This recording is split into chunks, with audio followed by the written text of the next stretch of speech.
now, that you can manage on your own.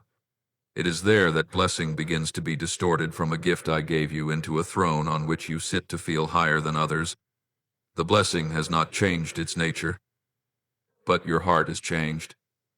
And so the blessing becomes a sweet kind of judgment. I see each step you take as you enter this season of favor. At first, you were still trembling, still praying before every decision, still asking me about even the smallest things. But then your schedule grew fuller. The calls came more often. The invitations widened. You began to see prayer as a luxury, reading the Word as something to do later, worship as only if there's still time. You forgot that what you are holding now once were things you knelt down and begged me for. You forgot that it was I who lifted you out of a low place. Just as I reminded Israel, when you have eaten and are satisfied, when you build fine houses and settle down, when your herds and flocks grow large, do not become proud and forget the Lord your God. That warning in Deuteronomy 8:1-14 was not only for them, it is for you today as well. What breaks my heart is not that you have become richer, more capable, more well-known. I am not jealous of your success, because I am the one who made a way for you. What grieves me is that when I call, you are busy when I knock. You are silent when I remind you. You say, later, Lord. You gradually value people's gaze more than mine. You weigh whether a decision fits your personal image more than whether it aligns with my will. You do not realize it, but you are stepping, little by little, away from the center of my purpose, while still thinking that you are serving God through your success. I want you to pause for a moment and look straight into your own heart. If I took away everything you have right now, would your life still feel meaningful? If every ministry, position, amount of money, and all your reputation were taken from you in a single day, would you still find me enough? Because, my child, if, when the blessings disappear, you feel that you have lost everything, then those blessings have already become your God. I do not want you to worship the inheritance. I want you to walk with the one who gives the inheritance. As Jesus said, what good will it be for someone to gain the whole world, yet forfeit their soul? Matthew 1:6-6 was not written to scare you, but to draw you back to balance. You must understand the blessings themselves are not evil, but your clinging to them is the real issue. When you begin to think you deserve everything you have, when you place yourself at the center of the story, when you forget that all is grace, at that moment, the blessing has changed roles. From servant to master, I have seen many who loved me passionately in the days of small beginnings, but grew cold as they were lifted up. They were not crushed by suffering, they were worn down by comfort. It was not the storm, but the soft bed that put them to sleep. I do not want you to become one of them. I also see how you gradually adjust your standards to match the appearance of blessing. There were invitations at the start that you clearly knew did not come from me, but because they were so attractive, so reasonable, you convinced yourself, surely God is okay with this too. You began to sign tiny compromises, small deviations, little things that don't matter. Everyone does it. But my child, every compromise is one more step away from your spiritual safety zone. True blessing does not need you to cheat to keep it. Only what does not come from me needs deceit in order to survive. If you have to hide it, avoid the light, dodge the truth, then it is no longer a blessing. It is a snare. I am not saying these things so that you will fear blessing, but so that you will know how to guard your heart in the midst of blessing. I do not desire that you be poor in the physical sense. I desire that you be wealthy and yet remain tender before me. I long for you to have an inheritance, so that through it you can lift many up, help many suffering souls, Open your heart wider to those who are weaker. But if that inheritance only makes you build higher walls, increase the distance between you and others, drive you away from the poor, the broken, and even away from the house of prayer, then that inheritance is slowly consuming you. A blessing that comes from me must draw you closer to me, not pull you away. Be still. And let me ask you this: when was the last time you sought me just to be with me? Not for a project, not for a plan, not for guidance. When was the last time you wept before me? Not because of the pressure to succeed, but because you longed to be nearer to me. When was the last time you dared to let go of a lucrative opportunity simply because it dimmed my voice in your heart? These questions are not to condemn you, but to bring the focus back into view. For wherever your heart feels at home, that is where the true Lord of your life is. I want to teach you the art of living in blessing without being controlled by it. It is to keep the habit of bowing lower every time you are lifted higher. The higher you rise, the deeper you must kneel. The more you hold, the more you must be willing to release. Do not grip so tightly that your hands become rigid, so that when I want to use you, you are no longer supple enough to obey. Practice giving back to me what I have given you, not because I need it, but because you need to be reminded that you own nothing. You are only a steward. A wise steward never confuses himself with the master. My beloved child, I know there are moments when you worry. If I slow down in chasing work so I can be closer to God, will I lose my opportunities? I smile, because I am the one who opens and closes doors. No door that I have reserved for you can be stolen by anyone else. The only thing that can make you lose your opportunity is when you yourself step out of my orbit. Therefore, do not be afraid to slow down in order to guard your heart. Do not hesitate to lay some things aside in order to preserve our relationship. Do not be afraid to say no to invitations where I am not present. It is better to lose one opportunity and keep your soul than to gain 1,000 opportunities and lose yourself. As the reminder given to the rich in 1 Timothy 6:17 says, command those who are rich not to be arrogant, nor to put their hope in wealth, which is so uncertain, but to put their hope in the living God. That word is not only for other rich people, but for anyone to whom I have given more than others in any way: talent, influence, opportunities, resources. At any moment, you can be the rich person in someone else's eyes. So do not wait until you possess a great deal to start practicing humility. Begin now, while the blessing is still just a tender shoot. The younger the tree, the more it needs to be trained in the right direction, so that later it will not have to be cut down.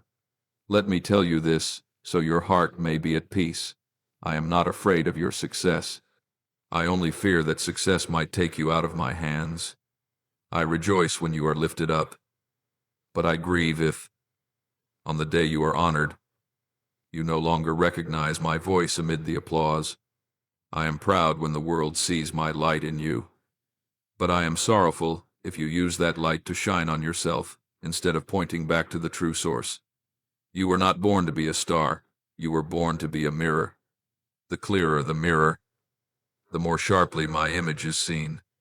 Therefore, my child, keep your heart soft before me. That is the only way for blessing not to turn into an idol.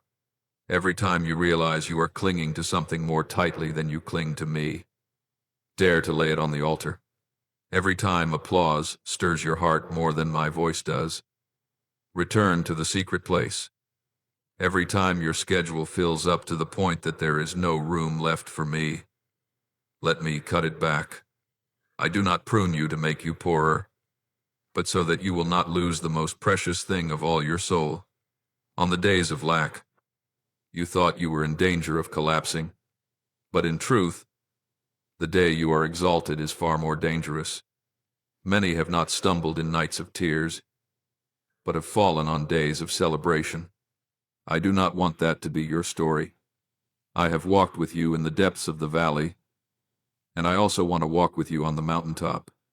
Both places require me just the same. You only need to remember this. Your inheritance is not your crown.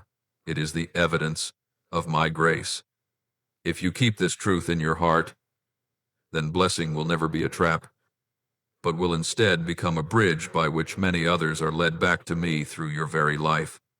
My child, I know the feeling you have never dared to put into words, that faint stab in your chest each time you share your joy. Yet you see in the eyes of certain loved ones a fleeting glimmer of something you cannot quite name. Their smiles remain. Their congratulations are spoken. But the atmosphere around you suddenly grows heavy, as if your joy has accidentally brushed against a dark, hidden corner in their hearts. You think you are being too sensitive, but you are not. Your spirit has sensed the unrest rippling beneath the surface, right in the midst of your family, among the very ones you love. There are hearts that twist a little each time you mention victory, breakthrough, or new favor. And this hurts you, not because you despise them, but because you cannot understand why walking with me seems to make you feel lonelier. I have witnessed it all. I have seen clearly the times you shrink back, suddenly speaking less about what I am doing, simply because you are afraid of those inexplicable looks. I hear even the words you have never dared myself have already ordained. Do you remember Abraham and Lot? When I called Abraham to leave his father's house and homeland, I never told him to bring Lot along. But Abraham loved his nephew and thought that holding on to a little familiarity would do no harm. And then, in the midst of lush pasture land, Lot and Abraham parted ways in bitterness, for when you walk with the wrong person, the blessing becomes a burden. Many times the blessing is delayed not because I am slow, but because you are dragging along people whom heaven never called to walk with you. I see in your heart the fear of losing people. You are afraid of being alone, afraid of being misunderstood, afraid that others will think you are cold. But my child, if you let your emotions drive you, you will never walk in the path I have set for you. There are people who were happy when you were weak, but became uncomfortable when you started to stand up. There are people who stayed silent when you were misunderstood, but were quick to speak when there was something negative to say about you. They do not truly hate you. They simply cannot bear the light in you that is growing. The light is not at fault, but darkness will always resist whenever it is exposed. Do not blame them. Rather, thank me that I have shown you who is true and who is false before you step into a new season. You often ask, why does the Lord allow me to lose the people I love? And I still whisper in your heart, it is because I want you to be free. Every person I cut away is not a punishment, but a cleansing. If you keep relationships that feed only on emotions, you will drag them with you through a door I have never opened for them. That door is for you, not for the crowd. You cannot take everyone up the same mountain, because at the summit there is not enough room for the whole group. Just as Jesus, when he went into the Garden of Gethsemane, took only 3 close disciples with him, and when he drew near to the deepest place of prayer, he himself went on alone. There are stretches of the journey where no one is allowed to walk with you. No matter how much you love them, I want you to learn a lesson that few understand. True love does not always mean holding on. Sometimes it is knowing when to let go. You are not losing them. You are placing them back into my hands. You are not pushing them away. You are returning them to where they belong. When I sign the order to cut something off, it is because I see in advance what you cannot yet see. You see them as kind and loyal, but I see the fractures in their heart that, if you stay too close, will cause you to break with them. I know there are promises between you and them, but I also know that my word matters more. A covenant bound only by human emotion will never outlast a promise that has been written in the blood of the Lamb. I want you to look back at yourself. Why do you keep holding on to people who are no longer walking the same road? Is it because you are afraid that no one will understand you? Or because you have not truly believed that I am enough to fill every empty space? When you try to tie back together the cords I have already cut, you are making yourself an enemy of my work. You say you just want peace, but in truth you are afraid of losing control. You say you want to love as the Lord commands, but in truth you are avoiding the pain of letting go. Understand, this love does not mean attachment. When I tell you to love, I do not tell you that you must keep. Do you know what happens when you cling to relationships I have already stamped, finished? Blessing begins to be contaminated. Spiritual secrets are shared with the wrong people. Words you speak in sincerity are twisted into weapons used against you. The enemy does not need to attack you from the outside. It only needs to use those close to you to slowly drain your strength and your faith. I have seen so many people fall, not because of great battles, but because they could not bring themselves to let go of those who once laughed with them in the past. You must never forget there are faces that were a blessing in the old season, but become a hindrance in the new. I am purifying the circle around you, not so that you would lose, but so that you would overcome, not so that you would be lonely, but so that you would not be deceived.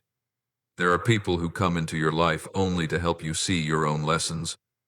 When they leave, the lesson remains. I want you to remember you may love anyone, but never let that affection grow bigger than my voice. If I tell you to let go, do not ask why, because sometimes the answer is revealed only after the tears. And if you still do not understand, look again at Abraham. Only after he and Lot parted did I speak. Lift up your eyes and look. All the land that you see I give to you and to your descendants. Genesis 1:3-1-4:15. Blessing was released only after the bonds had been loosened. Do not be afraid of the empty spaces. I do not take away to leave you empty. I take away to make you clean. Wherever you are willing to lose, there I will place true blessing. Wherever you are willing to hurt, there I will make all things new. But if you insist on holding on to what is already dead, I cannot pour living blessing into you. I cannot pour new wine into old wineskins. You must allow me to make them new, even if that process makes you bleed. Trust that the wound of today is the doorway to the glory of tomorrow. And when you have learned how to let go, you will taste a strange, unshakable peace. You will no longer weep over those who leave, but will give thanks that I let their true face be revealed early. You will begin to discern who is truly called to walk with you and who has only been feeding off the blessings on your life. You will learn to choose silence instead of arguments, to choose prayer instead of complaint, because you know that I am clearing the table to prepare a new feast. I tell you this, so your heart may rest. No loss in me is ever meaningless. Every person I remove is a weight you no longer need to carry. Every door I close is a wrong road you will not have to pay for. Every tear that falls when you release is a seed I am watering for the next season. So do not regret. Do not panic. Do not try to go back. You do not need old relationships to be complete. You only need me, the one who never changes. And when your heart has become light, you will hear me more clearly. For true blessing never comes with noise and chaos. It visits the hearts that have been cleansed of bondage and jealousy. The more you learn to let go, the closer blessing draws near. And in that stillness, you will begin to realize I am not only teaching you to release people, I am teaching you to release your own ego, so that you may be humble enough to keep what I am about to entrust to you in the new season. For there are things, my child, that can only be unlocked once you dare to move forward, even when no one else walks with you. And from the moment you truly learn how to walk alone in me, blessing will no longer be blocked, because now, no hand but mine has the right to hold your life. My beloved child, one of the most subtle traps the enemy sets is to make you think that my silence is proof that I am doing nothing. It whispers, God has forgotten you. Maybe that promise was just your imagination, and then your heart begins to waver. Your faith starts to crack bit by bit, like a small lamp whose oil is running out.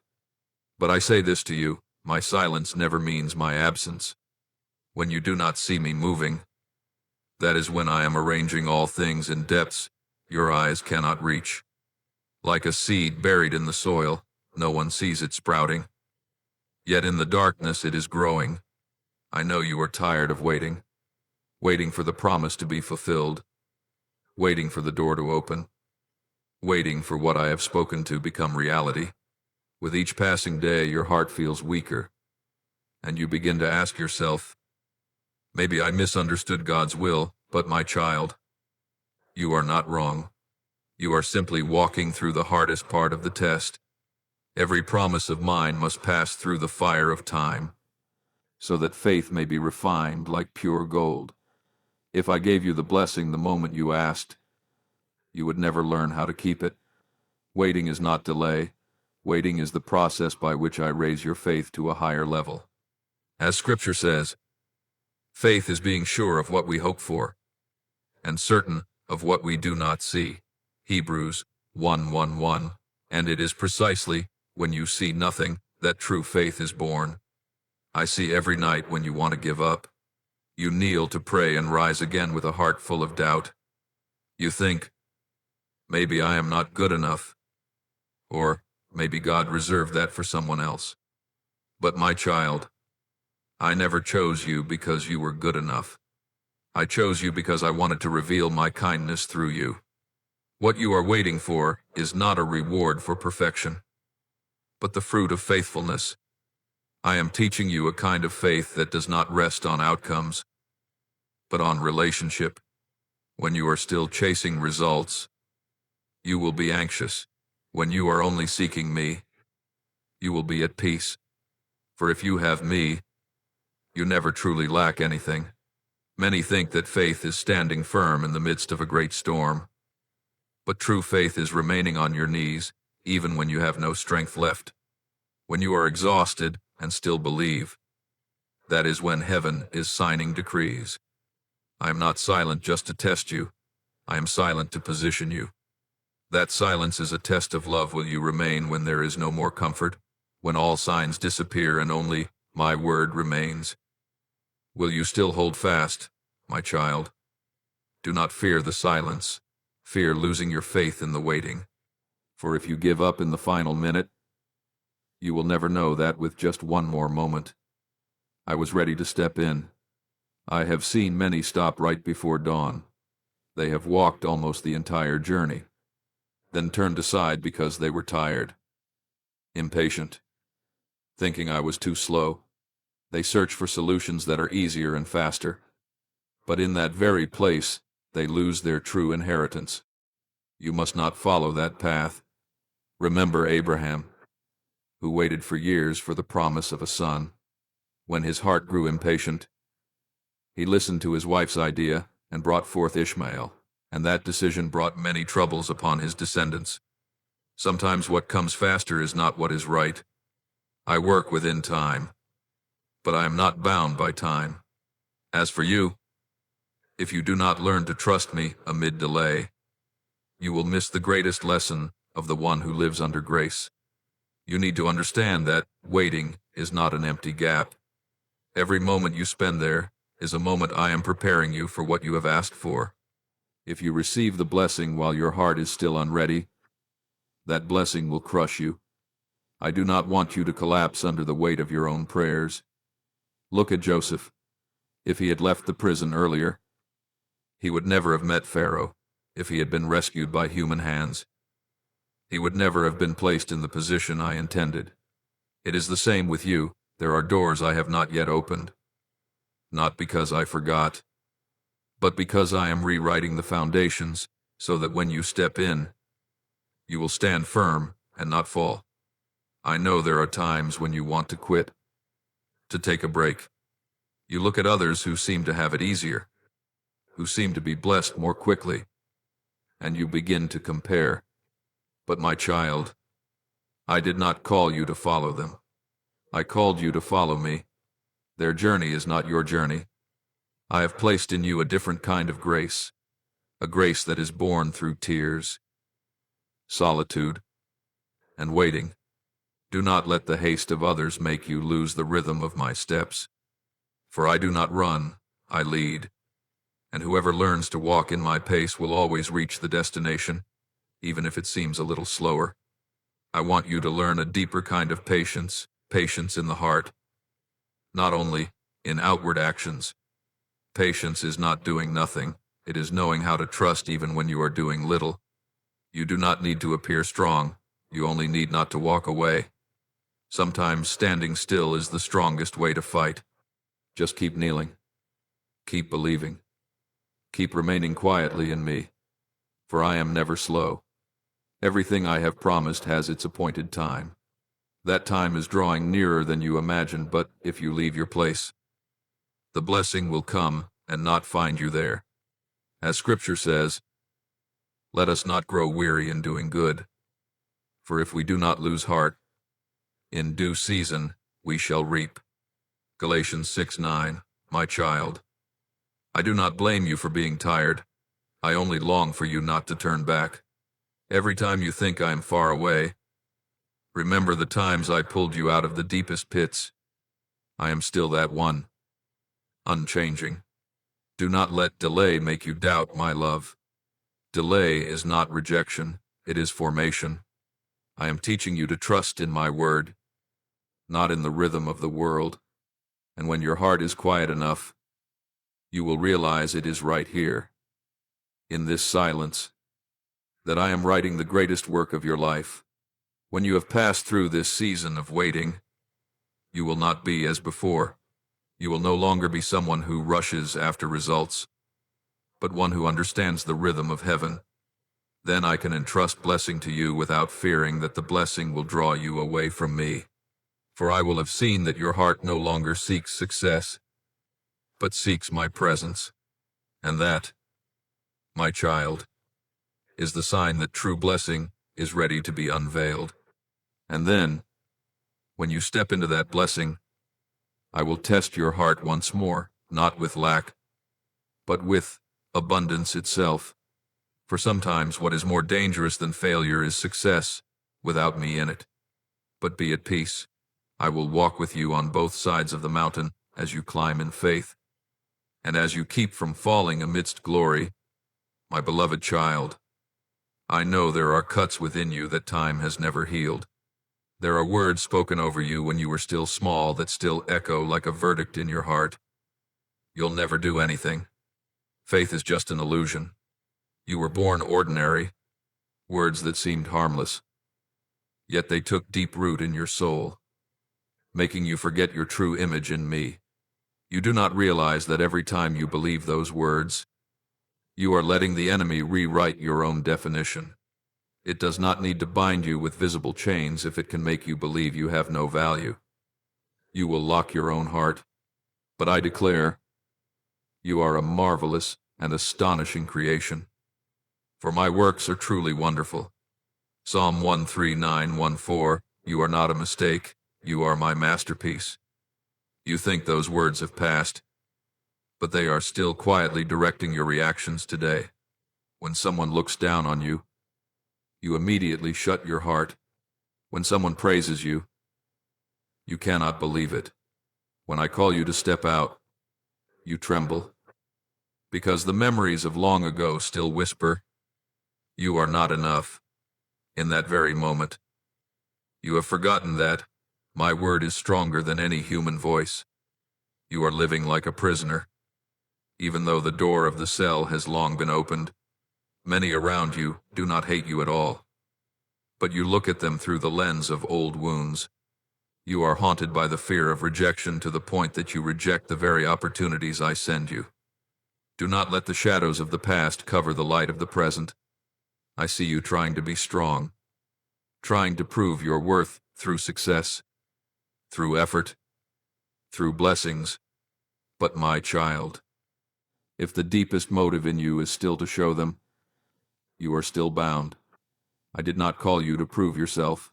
I called you to live true in my grace. When you use blessing to cover your wounds, that blessing will become a burden. For I do not give you blessings so that you can run away from your memories, but so that you may use them to bring healing to others. You do not need success in order to have value. You have value. And that is why I entrust you with an inheritance. And true blessing only comes when you no longer need to be recognized, but only need to be found in me. Do you know why the enemy likes to use words to wound you? Because it understands that the true battlefield lies in the mind. When negative words slip into the heart, they take root and gradually become truth in the way you live.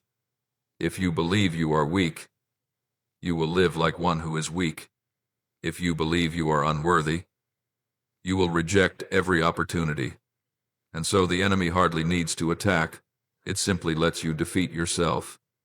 But I want you to know this: no weapon that is formed against you shall prosper, and every tongue that rises against you in judgment, you shall condemn. Isaiah 5:4-1-7. People's words have no authority over your life unless you agree with them. My dear one, the memories of being humiliated, misunderstood, abandoned, I see them all. I do not turn away. Every tear I gather, but I do not want you to live there forever. If you keep holding your pain, you will turn it into your identity.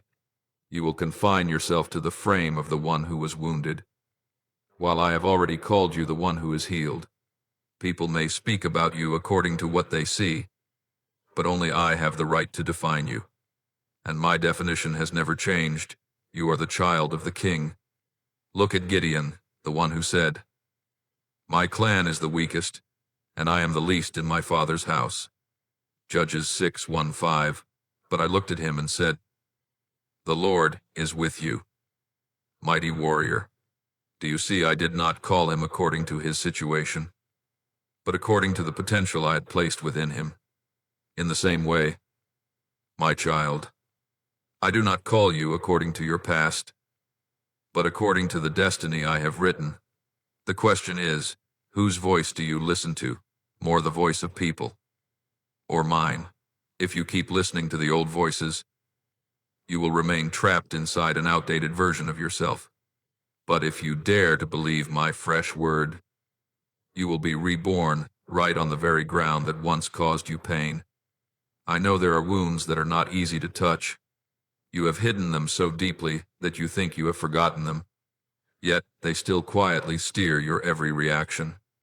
You avoid love, fear, closeness, fear trusting. You look at people through a mist of suspicion, and I see you building walls between yourself and the world. But my child, how can light come in if the walls do not fall? I do not want you to pretend to be okay. I want you truly healed. Let me touch the parts you do not dare to speak of. Do not be afraid, for I do not come to condemn, but to heal. Every part of you that you think I will reject is precisely the place where I want to begin again. When I heal, I do not merely mend, I make new. I do not simply erase memories, I rewrite their meaning. What once caused you shame, I will turn into testimony to grace. The pain that once silenced you, I will turn into a voice that awakens many other souls. I will make those who once despised you have to confess, only the Lord could have done this. But for me to do this, you must allow me to touch you. You must stop your self-protection, for it is your defenses that have kept you imprisoned longer than the original wound. Look deeply within. Are you afraid of what people will say? Or are you afraid to face yourself, if you know who you are in me? Human voices will lose their weight. If you understand that blessing is given to glorify me, you will no longer need to prove anything. I do not need you to be perfect. I need you to be real, for I can only touch the parts you dare to bring into the light. Do not fear the light. It does not come to burn you, but to cleanse you. When I begin to give you an inheritance, I do not only give money or position, I give back to you the true worth that the world has stolen. My blessing is not only in material things, but in freedom freedom from shame, from fear, from having to play the role of the strong one that I never asked of you. When you are freed from the chains within, every blessing on the outside will endure. If your heart is still torn, blessing will be like a beautiful garment thrown over a wounded body. But when your heart is healed, you will wear blessing like a robe of glory, without fearing that it hides the truth. My child, let me say this to you in the quiet. No one has the right to define you but me. No word, however bitter, can erase your name from my hand. No past is strong enough to break the plan I have written. You are not what people say you are what I have spoken. And I have spoken, you are loved, you are chosen, and you are sent. When you believe this, every invisible chain will fall. You will stop seeking your worth in human mouths and begin to find it in my eyes. You will stop fearing failure, because you know you are already accepted. And then you will see when the heart is healed, it begins to draw what is pure. The people who come near you will not come for advantage, but for the light within you. For a healed heart is a place where I can dwell. And my child, when that heart has been washed clean, when old words no longer rule over you, I will pour out blessing to the point that nothing can hinder it. But when blessing comes, you must remember blessing can lift, but it can also destroy. Therefore, keep your heart soft, so that blessing does not pull you away from me. For what is truly fearful is not when you are in lack, but when you are in plenty and forget the one who gave you everything. My child, there is something I must say to you very gently, yet very plainly. The enemy does not only know how to use lack to bring you down, it is also very skilled at using prosperity to draw you away from me. In hardship you seek me. You weep before me. You cling to me as the only place left. But when doors begin to open, finances flow in, and opportunities multiply, your heart quietly shifts its center. You do not say it aloud, but deep inside you begin to believe that you are fine now, that you can manage on your own. It is there that blessing begins to be distorted from a gift I gave you into a throne on which you sit to feel higher than others. The blessing has not changed its nature, but your heart has changed. And so the blessing becomes a sweet kind of judgment. I see each step you take as you enter this season of favor. At first, you were still trembling, still praying before every decision, still asking me about even the smallest things. But then your schedule grew fuller. The calls came more often. The invitations widened. You began to see prayer as a luxury, reading the Word as something to do later, worship as only if there's still time. You forgot that what you are holding now once were things you knelt down and begged me for. You forgot that it was I who lifted you out of a low place. Just as I reminded Israel, when you have eaten and are satisfied, when you build fine houses and settle down, when your herds and flocks grow large, do not become proud and forget the Lord your God. That warning in Deuteronomy 8:1-14 was not only for them, it is for you today as well.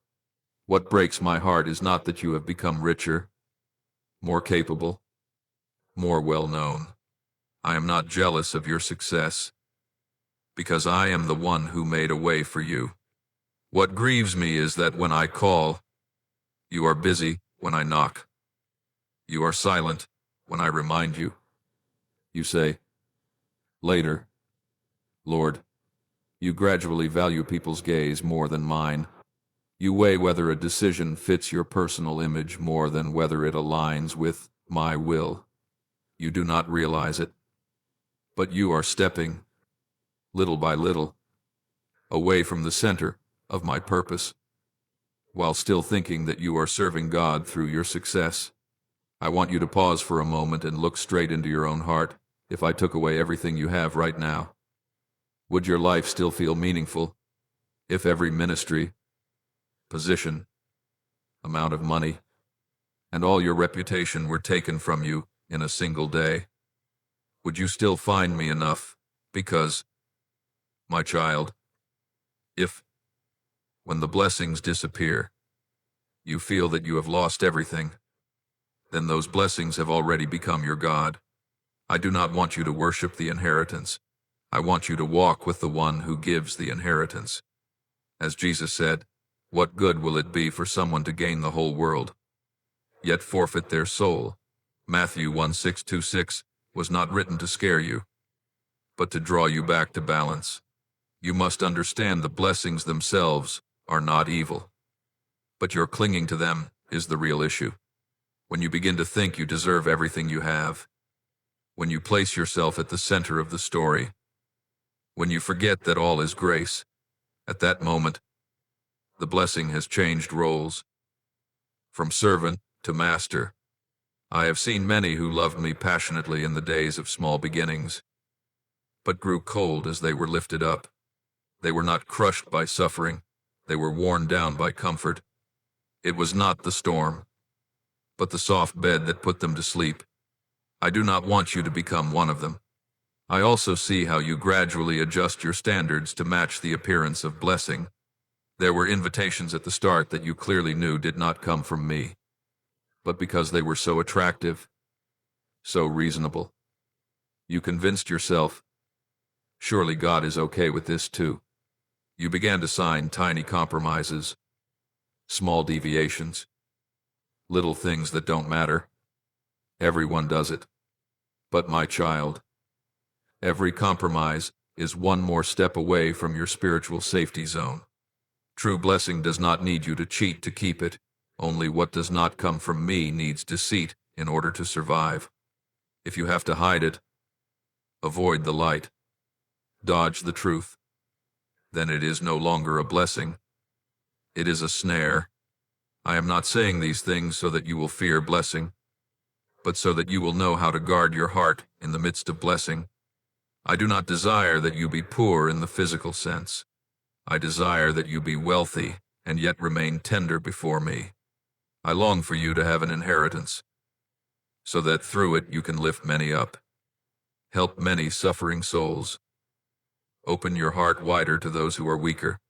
But if that inheritance only makes you build higher walls, increase the distance between you and others, drive you away from the poor, the broken, and even away from the house of prayer, then that inheritance is slowly consuming you. A blessing that comes from me must draw you closer to me, not pull you away. Be still. And let me ask you this, when was the last time you sought me just to be with me? Not for a project, not for a plan, not for guidance. When was the last time you wept before me? Not because of the pressure to succeed, but because you longed to be nearer to me. When was the last time you dared to let go of a lucrative opportunity simply because it dimmed my voice in your heart? These questions are not to condemn you, but to bring the focus back into view. For wherever your heart feels at home, that is where the true Lord of your life is. I want to teach you the art of living in blessing without being controlled by it. It is to keep the habit of bowing lower every time you are lifted higher. The higher you rise, the deeper you must kneel. The more you hold, the more you must be willing to release. Do not grip so tightly that your hands become rigid, so that when I want to use you, you are no longer supple enough to obey. Practice giving back to me what I have given you, not because I need it, but because you need to be reminded that you own nothing. You are only a steward. A wise steward never confuses himself with the master. My beloved child, I know there are moments when you worry. If I slow down in chasing work so I can be closer to God, will I lose my opportunities? I smile, because I am the one who opens and closes doors. No door that I have reserved for you can be stolen by anyone else. The only thing that can make you lose your opportunity is when you yourself step out of my orbit. Therefore, do not be afraid to slow down in order to guard your heart. Do not hesitate to lay some things aside in order to preserve our relationship. Do not be afraid to say no to invitations where I am not present. It is better to lose one opportunity and keep your soul than to gain 1,000 opportunities and lose yourself. As the reminder given to the rich in 1 Timothy 6:17 says, "Command those who are rich not to be arrogant, nor to put their hope in wealth, which is so uncertain, but to put their hope in the living God." That word is not only for other rich people, but for anyone to whom I have given more than others in any way: talent, influence, opportunities, resources.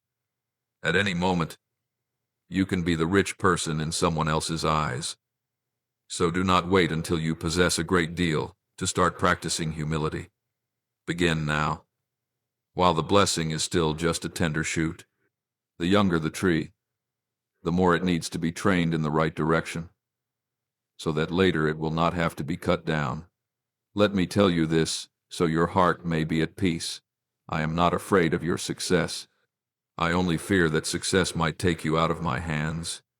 I rejoice when you are lifted up, but I grieve if, on the day you are honored, you no longer recognize my voice amid the applause. I am proud when the world sees my light in you, but I am sorrowful if you use that light to shine on yourself instead of pointing back to the true source. You were not born to be a star. You were born to be a mirror. The clearer the mirror, the more sharply my image is seen. Therefore, my child, keep your heart soft before me. That is the only way for blessing not to turn into an idol. Every time you realize you are clinging to something more tightly than you cling to me, dare to lay it on the altar. Every time applause stirs your heart more than my voice does, return to the secret place. Every time your schedule fills up to the point that there is no room left for me, let me cut it back. I do not prune you to make you poorer, but so that you will not lose the most precious thing of all your soul. On the days of lack, you thought you were in danger of collapsing, but in truth, the day you are exalted is far more dangerous. Many have not stumbled in nights of tears, but have fallen on days of celebration. I do not want that to be your story. I have walked with you in the depths of the valley, and I also want to walk with you on the mountaintop. Both places require me just the same. You only need to remember this. Your inheritance is not your crown. It is the evidence of my grace. If you keep this truth in your heart, then blessing will never be a trap, but will instead become a bridge by which many others are led back to me through your very life. My child, I know the feeling you have never dared to put into words, that faint stab in your chest each time you share your joy. Yet you see in the eyes of certain loved ones a fleeting glimmer of something you cannot quite name. Their smiles remain. Their congratulations are spoken. But the atmosphere around you suddenly grows heavy, as if your joy has accidentally brushed against a dark, hidden corner in their hearts. You think you are being too sensitive, but you are not. Your spirit has sensed the unrest rippling beneath the surface, right in the midst of your family, among the very ones you love. There are hearts that twist a little each time you mention victory, breakthrough, or new favor. And this hurts you, not because you despise them, but because you cannot understand why walking with me seems to make you feel lonelier. I have witnessed it all. I have seen clearly the times you shrink back, suddenly speaking less about what I am doing, simply because you are afraid of those inexplicable looks.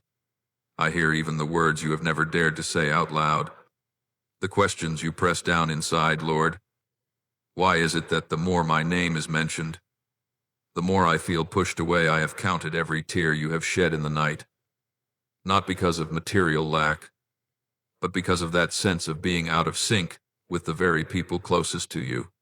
You have asked me not to let anything bad happen, to guard your heart from becoming bitter, to help you keep loving them without being crushed inside. I have been there in every whispered prayer. I have not missed a single sigh. There have been moments when you considered letting go, not because you are tired of me, but because you are exhausted from trying to balance between favor and relationships. You wanted to go back to being the old version of yourself, small, unnoticed, not stirring any waves. You have said to me, maybe I should stop here if I go further. I'm afraid of offending people, afraid of dragging along things I can't handle. I have heard it all, and I understand. I am not angry with you for such thoughts. I am only pained that you have not yet seen the picture from my perspective. Today, I lift you up, not with a voice of reproach, but with the authority of a father who knows the future already sealed. I say to you, do not return to the land from which I have brought you out. Do not walk backward on the journey just because of other people's eyes. The portion of inheritance I have set aside for you no longer lies in the realm of maybe or changeable. It has been decided in a place higher than every power and authority. In the throne room, I have signed my name over your portion. What has been ordained for you has already left the place of judgment and is on its way to the exact destination I have chosen, and the only address it bears is your life. No one, not even you, can cancel it, but you can delay it or turn it into a burden if you allow fear to lead you instead of faith. You have gone through a season that most people know nothing about. They only see the results. But I am the one who has seen the whole process.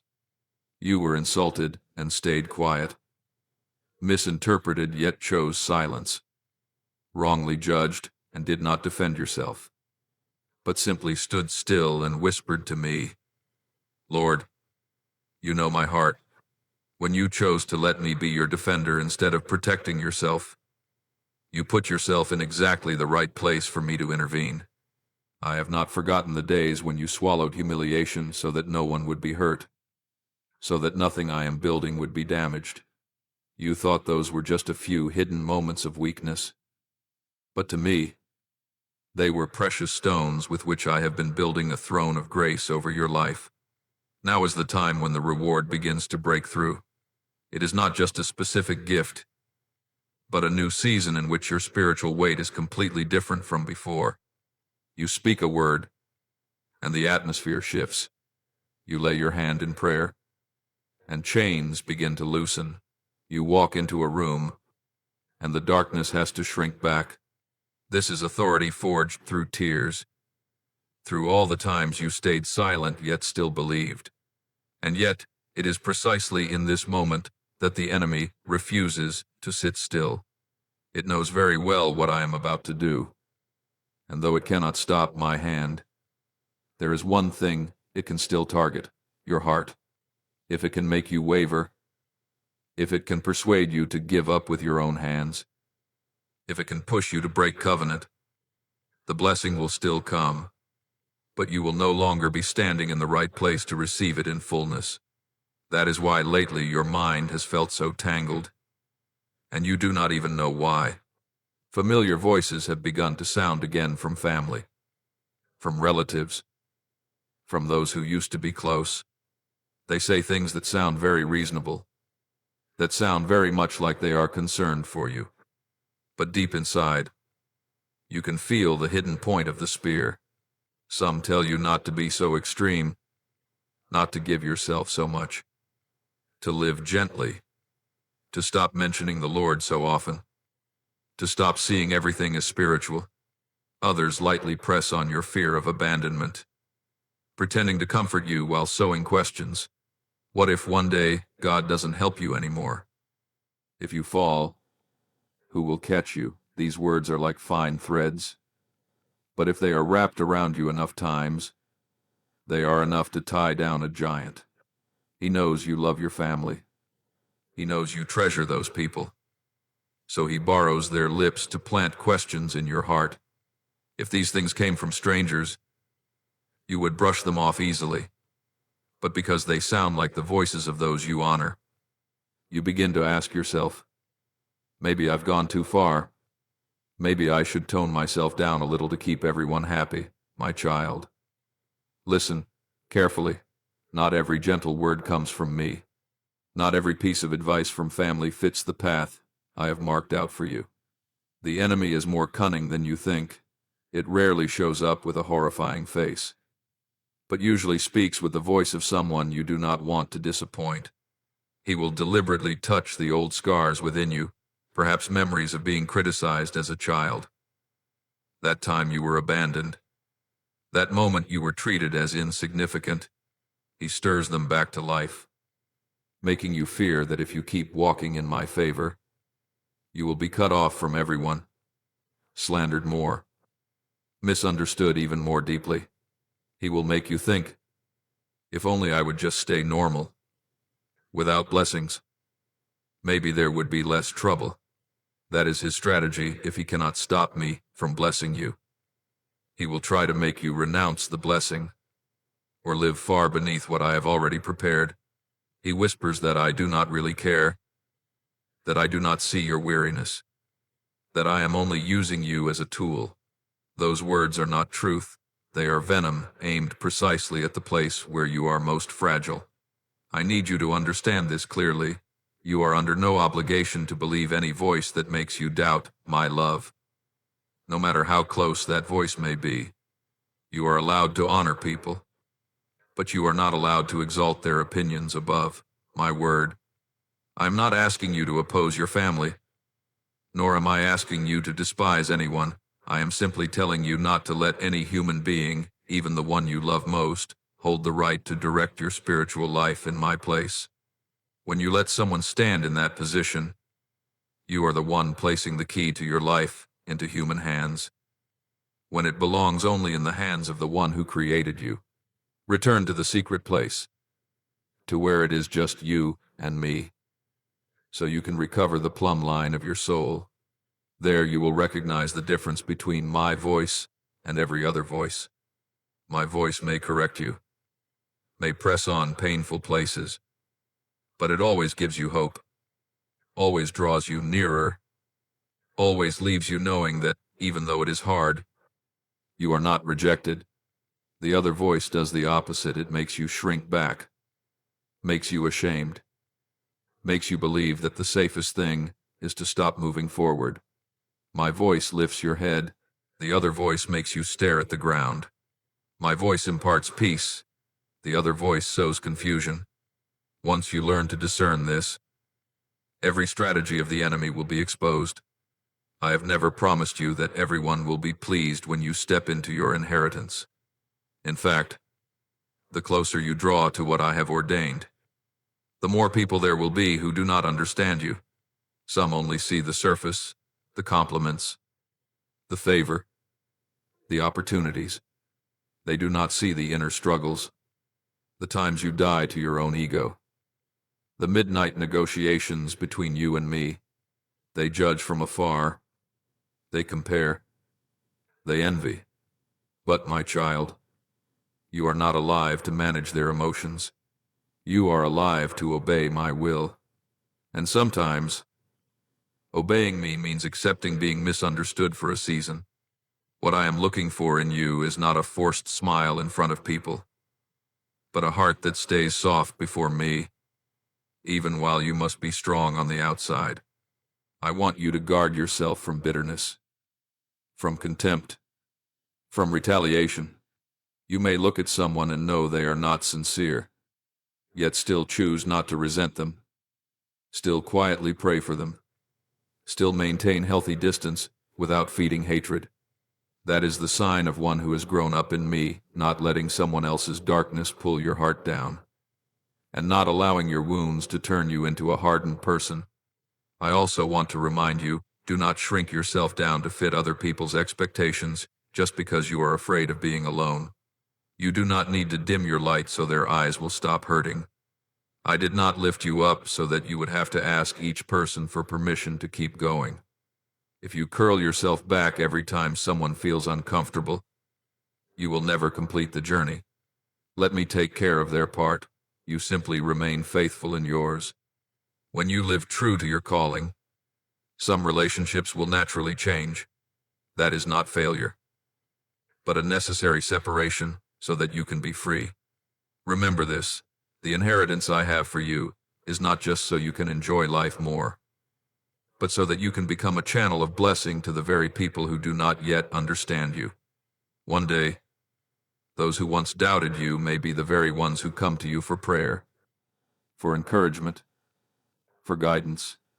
If you stop because of them today, you will not be able to become the answer they will need tomorrow. Look beyond the present moment. See them through my eyes not as enemies, but as wounded people who do not yet know how to handle the fact that someone else's name is being mentioned more than theirs. So, my child, do not collapse just because of a few uncomfortable looks. I have chosen you. I have written your name over this portion of inheritance.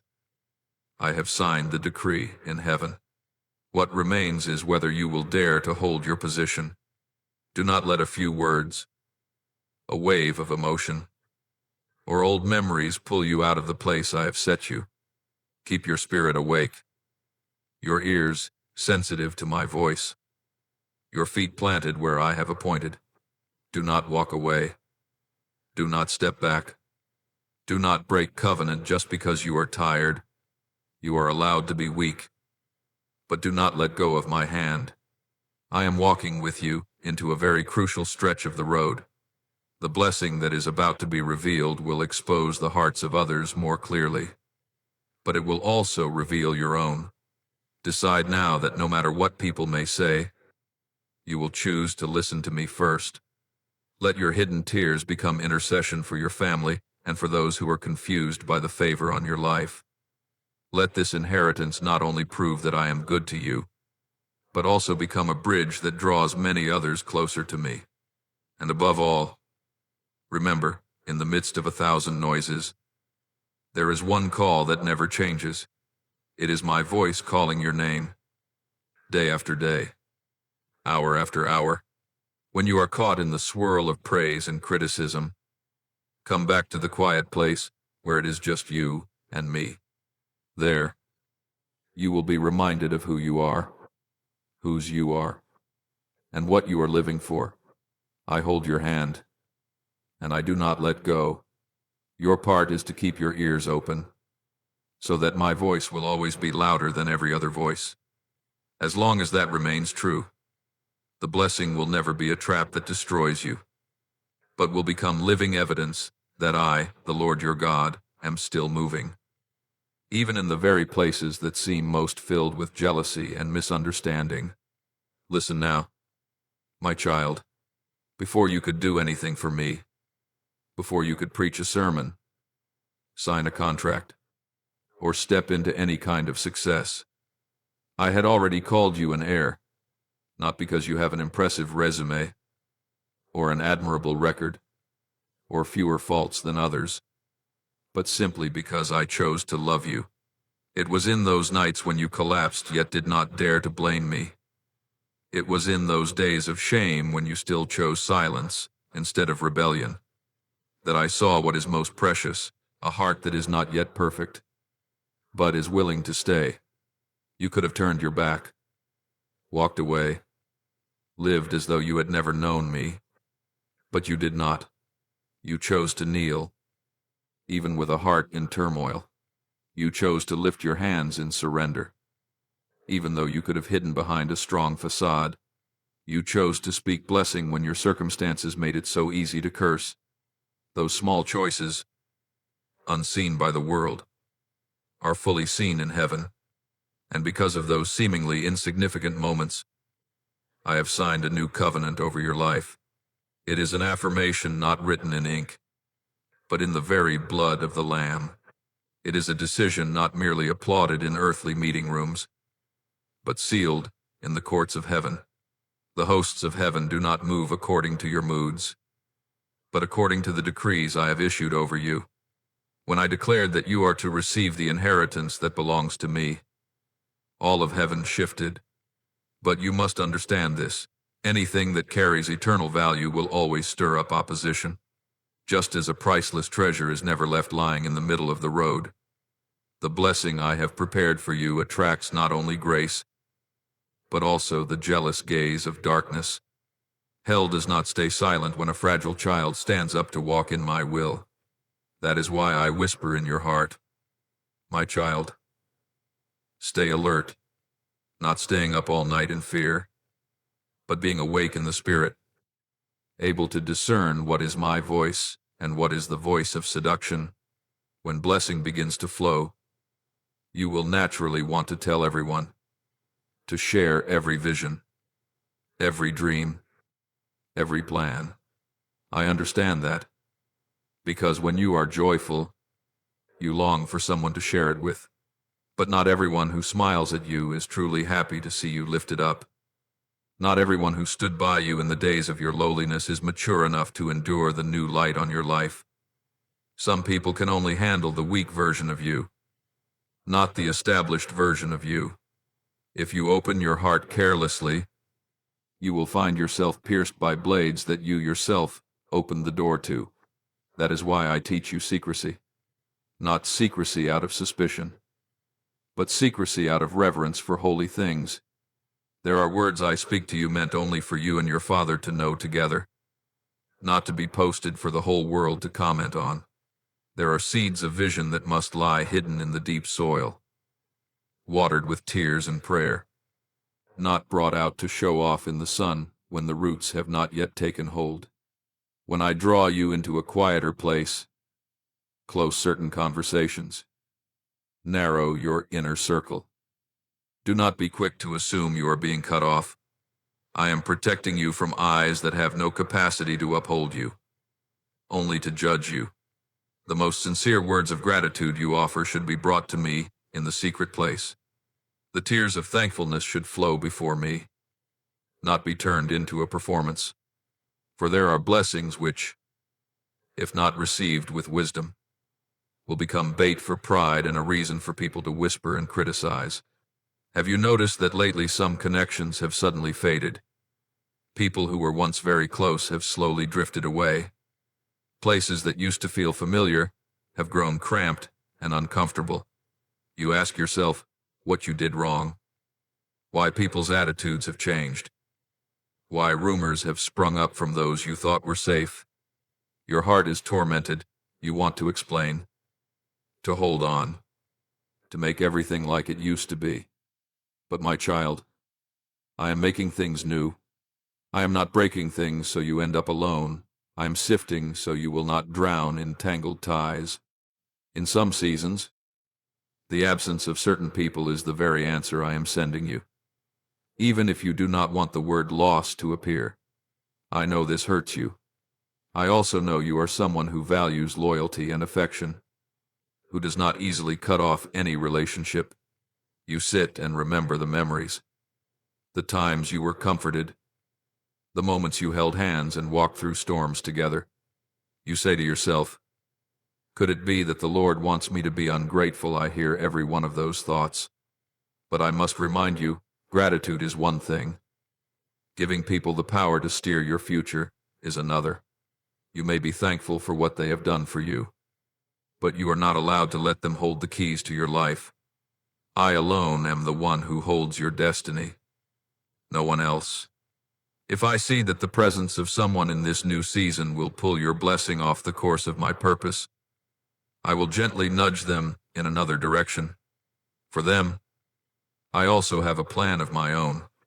As for you, I want to keep your path straight. You will see that the ones who remain by your side in this transitional season are those who are not dazzled by your shine, not jealous of your calling, not shaken by rumors. They do not need to know every detail, yet they still kneel to pray for you. They do not have to be tagged in every achievement, yet they rejoice when you advance. I am gathering such people and placing them closer to you. If you look only at the hands that are letting go and keep on weeping, you will miss the hands I have just placed right beside you. When I take some away, I am also adding others, but your eyes see only the empty space. So you think there has only been loss. What I am doing in your life is a cleansing at a deep spiritual level. I am not only purifying the external environment, but also washing away the habits that have taken root in the way you build relationships. I do not want you to connect out of fear of loneliness, out of insecurity, or out of the need to feel validated. I want those who are allowed to be close to you to be people I have first touched. Hearts that have agreed to walk through fire with me. Not people merely intoxicated with your success story. Otherwise, in time, those very relationships will become the conduit through which your blessing is drained and my name is dishonored. You may say, but I don't want anyone to be hurt because of me. You grow restless, wanting to explain yourself to each person, to hold on to every tie, to keep everyone happy. I understand your gentle heart, but you must not let your niceness stand higher than my word to you. When I close a door, do not try to reopen it with explanations. When I remove someone from your inner circle, do not pull them back in just because you feel guilty. If you keep doing that, you will remain stuck in a whirlwind of emotions, and the blessing I have prepared for you will be delayed over and over again. Grace is not bending to please everyone. Grace is the strength to obey me even when others do not understand. Learn to place your hand over your chest and say, my heart belongs to the Lord, for that is where the fiercest battle line is drawn right now. Your heart is the home where I long to dwell, but the enemy also fiercely wants to occupy that place. It will not come knocking with things that are obviously ugly, but with thoughts that seem very reasonable. Don't be so extreme. Everyone needs to be considerate. Just keep them around. After all, you owe them something. What if you've misunderstood them? It causes you to doubt the promptings that the Holy Spirit is placing within you, leaving you confused about whose voice to follow. In those moments, return to the secret place. Do not debate with the crowd. Do not seek the advice of those who have no life of prayer. Let me be the last one you ask, and the one you choose to obey. You must remember, you are not stepping into this inheritance as a hired servant earning wages, but as a child entrusted with a portion. I am placing into your hands what I treasure, inviting you to manage, expand, and care for it together with me. An heir does not live according to personal whims, but with the awareness, this belongs to the Father and has been entrusted to me. When you see everything that way, it becomes easier to let go of what does not help protect the shared estate. If a relationship, a habit, or an old promise threatens to draw glory away from me, you will have the courage to cut it off, because you know you no longer live for your small self, but for a kingdom greater than you. And I want you to hold this firmly in your heart every time I allow something to leave your hands. It is not to leave them empty, but to make room for something greater, purer, and truer. Every time you feel you are being stripped, ask instead, Father, are you making space? I do not play punishment games with you. I am preparing a place. It is only that in your eyes it looks like loss, but in mine, it is the necessary adjustment before the blessing is poured out. So do not resist the spiritual adjustments taking place around you. Do not rush to stitch back together ties that I am untying. Do not cling to the way things used to be just to spare your heart some pain. The pain you feel now is the labor pang of a new birth, not the stab of a fatal wound. I am clearing the way so that when you step into the portion of inheritance already appointed for you, you will not be dragged backward by old entanglements. You are being prepared to live as a mature heir, one who knows how to guard, to discern, and to choose me over comfort. There will come a time, when you look back, that you will see everyone who remained by your side was a gift, and everyone who left, however painful their story, was part of my plan to preserve you. You will be grateful for both, yet your heart will no longer be bound to either side. And in that very freedom, you will realize that the inheritance is no longer some distant concept, but your everyday life walking, standing, deciding, loving, letting go all under my gaze.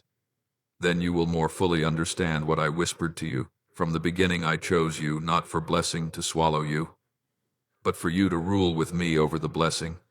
You were not born to be controlled by what is given to you. You were born to join me in using those very things to bring many others out of the place where you once were. You yourself are the living proof that grace can pick up a wounded person, lead them through fire, cut away what is excess, and then place in their hands a share of an inheritance hell cannot destroy, so long as they keep their heart in the Father's hand. My child, quiet your soul for a moment and let me whisper this to you. What is coming over your life is not just a few small changes here and there, but a root-deep shift.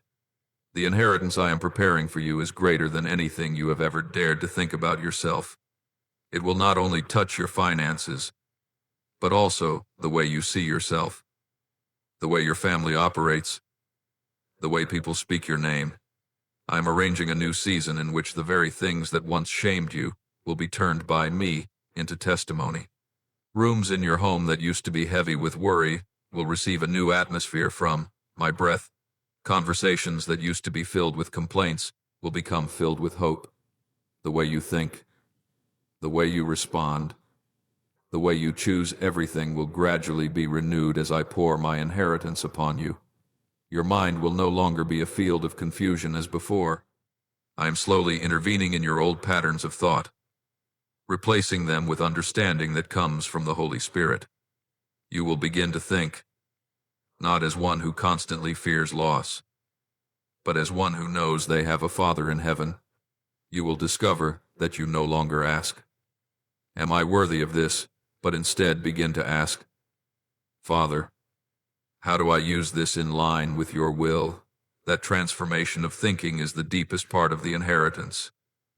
For when your mind is renewed, you will know how to walk in blessing without being devoured by it.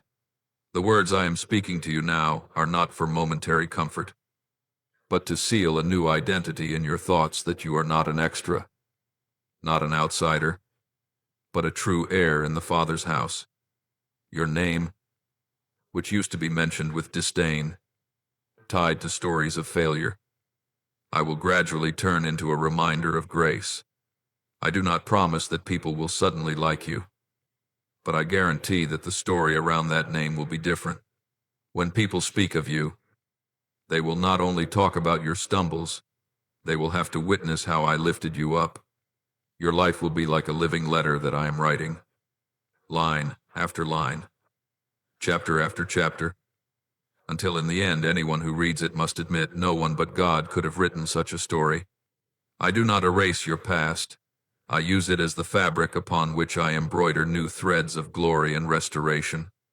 If, as you hear these words, your heart begins to tremble, as if something is burning gently inside your chest, that is not just a passing emotion. It is the Holy Spirit touching the deepest place you thought had grown cold. You are not mishearing, and you are not making this up.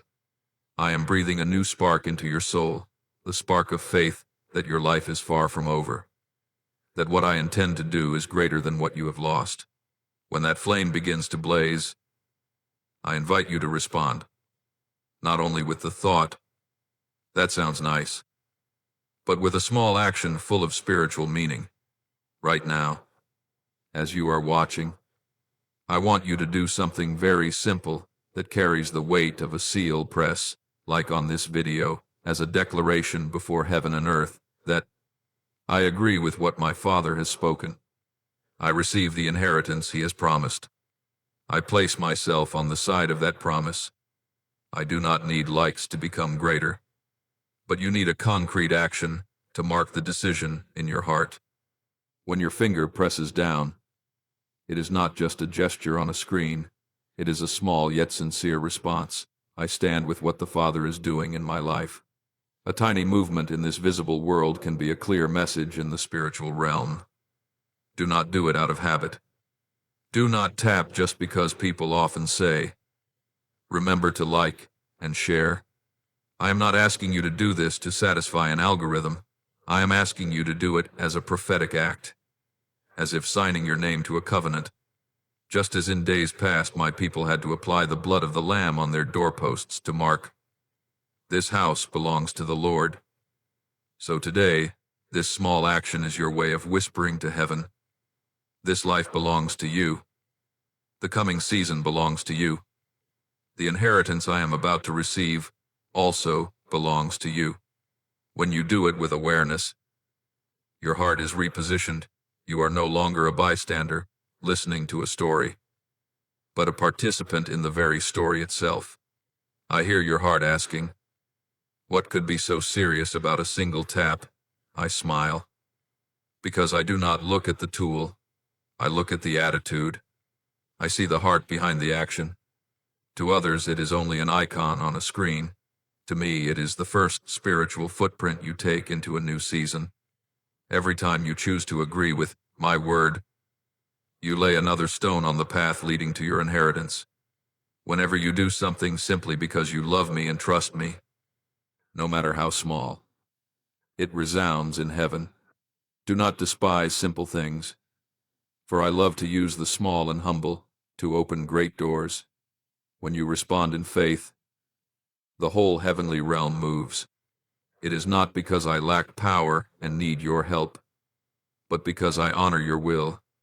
I will not force you into blessings you do not want to receive. I knock, but you must open. I invite, but you must answer. Every decision of yes, I believe, is like a strong signal echoing through the spiritual world, letting the angels know this one has taken their place of readiness. The enemy sees it too, and it understands that it is no longer so easy to push you down as before, because now you are standing on a different foundation, the foundation of faith that has been tested. Think back on how many times the enemy has tried to crush you. It has used the words of acquaintances, of family members, of those you thought were friends, to stab the softest place in your heart. It has attacked your body with exhaustion and sickness to make you doubt my love. It has assaulted your emotions, leaving you drained, weary of living, even at times wishing you could simply disappear. It has whispered, "Why keep praying? Everything is ruined already." It has pushed you into corners where all you see are walls, just so you would believe that your future is nothing but a dead end. It has twisted every angle and changed every tactic just to make you stop, give up, and walk away. And yet, look, you are still here, even when you walked very slowly, even when you could only drag yourself one step at a time, even on those nights when you had no words left to pray except a sigh. You still did not turn your back on me. You still opened your heart to listen. You still had just enough strength to seek out my words. You still quietly hoped, even when you dared not say it aloud. To others that may seem small, but to me you have won more victories than you realize. You have come through battles that only you and I know about. Every time you chose not to return to old sins, not to quit halfway, not to deny me in your heart in all those moments.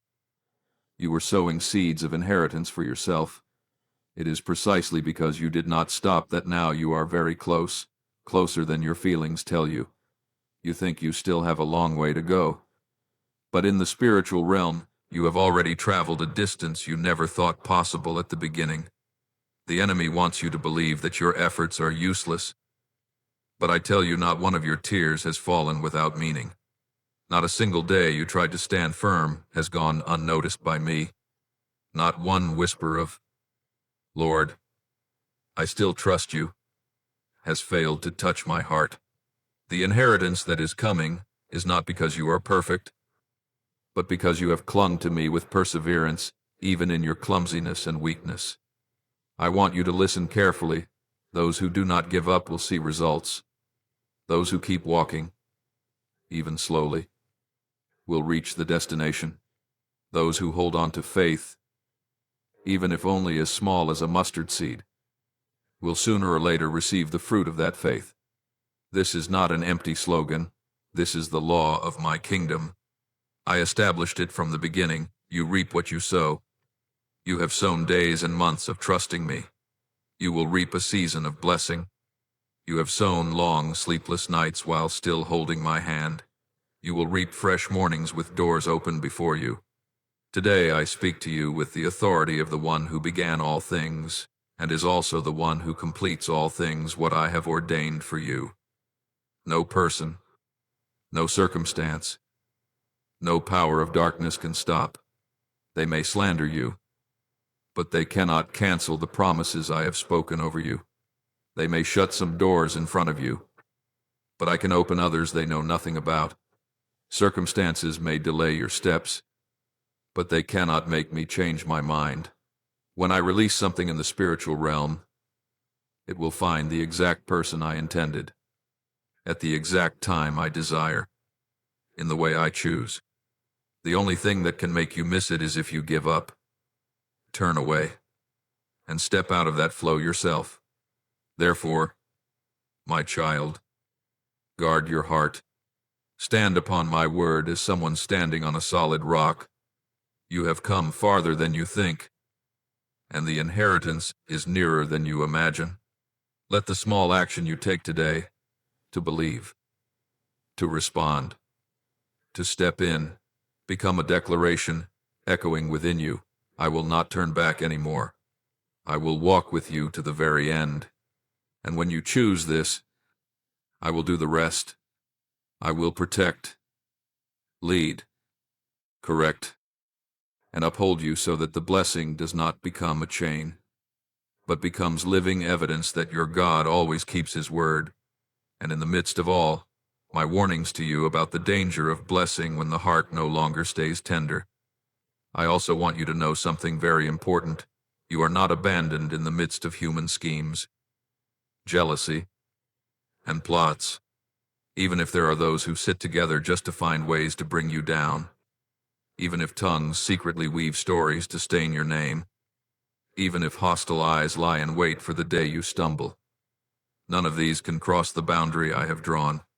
They may conspire, fabricate, and coordinate to make you hesitate, but they cannot destroy what I have sealed upon your life. As long as you remain hidden under the shadow of my wings, remember, to me, you are not just a name on a list. You are like the very center of my eye. Whoever dares to reach out and touch you is touching what is extremely sensitive and precious to me. I do not promise that you will never feel pain, but I do promise that every impact is within my permission, and that no arrow can pierce the shield of protection I am holding over you. Just as quiet rivers flow through barren fields, carrying life, moisture, and richness to the soil, my blessing does not come with loud display, but as a steady, patient, and deep current. I do not bless you so that you alone may enjoy it. I want my presence to overflow from your life into your family, your children, your marriage, your work, and even generations yet unborn.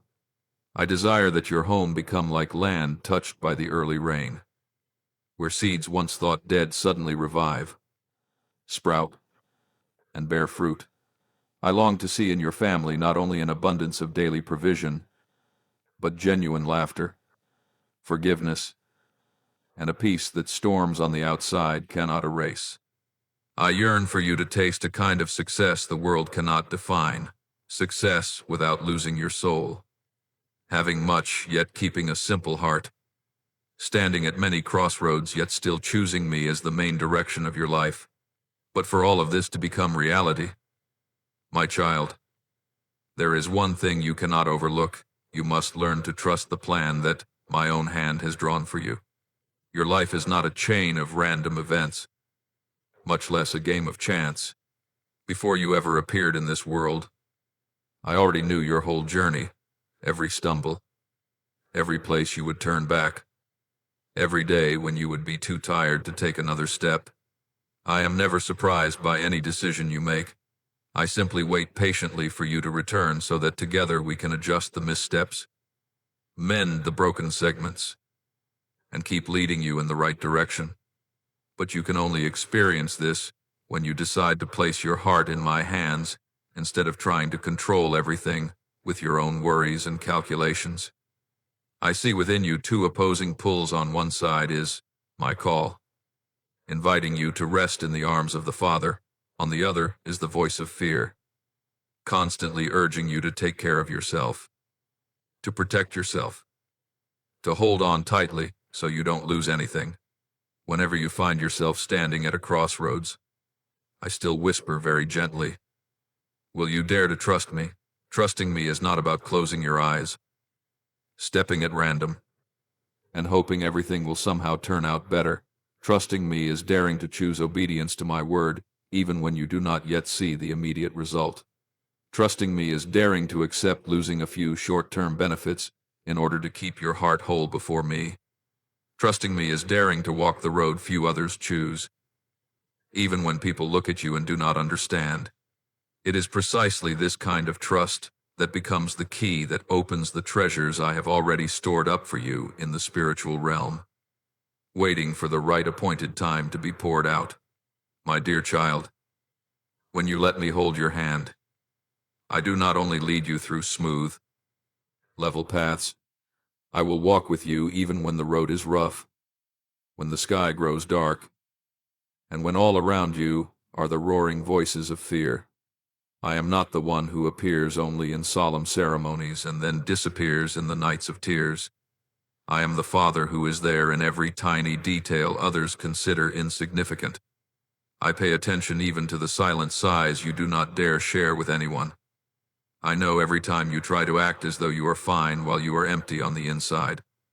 I do not promise to clear away every trial on your path, but I promise to stand in the midst of each gust of wind to shield you, so that no storm will ever be strong enough to tear you out of my heart. There is no adversity I cannot turn into material to shape and mold you. There is no dead end where I cannot open up a new way. Imagine your life as a long road, with bright stretches and dark stretches, with twists and turns you cannot foresee. If you insist on walking alone, you will stumble over stones I would have seen beforehand. You will wander into detours, running in circles in the dust of confusion and disappointment. But if you allow me to walk beside you, I will show you when to stop, when to move more quickly, when to keep silent, and when you need to speak a clear, decisive word. The wisdom I give you is not a handful of little tips to merely get by, but a light that reorients your whole life, so that wherever you go and whatever you do not lose your gaze on me, on the days when everything seems foggy and uncertain. Remember this, you do not need to see the entire road. You only need to walk in the light. I am shining on your steps today. I invite you to do something the world calls weakness, to lay your worries down and let them slip from your hands. To me, this is not resignation, but an act of faith. Every time you decide to set a burden down, you are saying to me, I believe, Father, that you can handle this better than I can. I do not take those words lightly. I treasure them as an offering of honor. I want you to picture every anxiety, fear, and haunting thought in your heart as heavy stones tied to your cloak. The more you clutch them to yourself, the harder it is to lift your head. But as you quietly place each stone into my hand, the cloak on your shoulders grows lighter, and in that very moment I clothe you with another garment, an invisible mantle of peace that guards your mind against the poisonous winds of doubt and despair. I also want you to engrave this in your heart, the words I speak about peace, about provision, about direction for your future, are not just beautiful phrases to hang on a wall or recite for a passing feeling.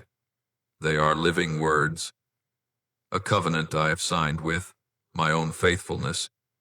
The success I speak of is not confined to numbers, positions, or applause, but is a life that runs on the right course, feeling complete in me, whether it seems little or much in the eyes of the world.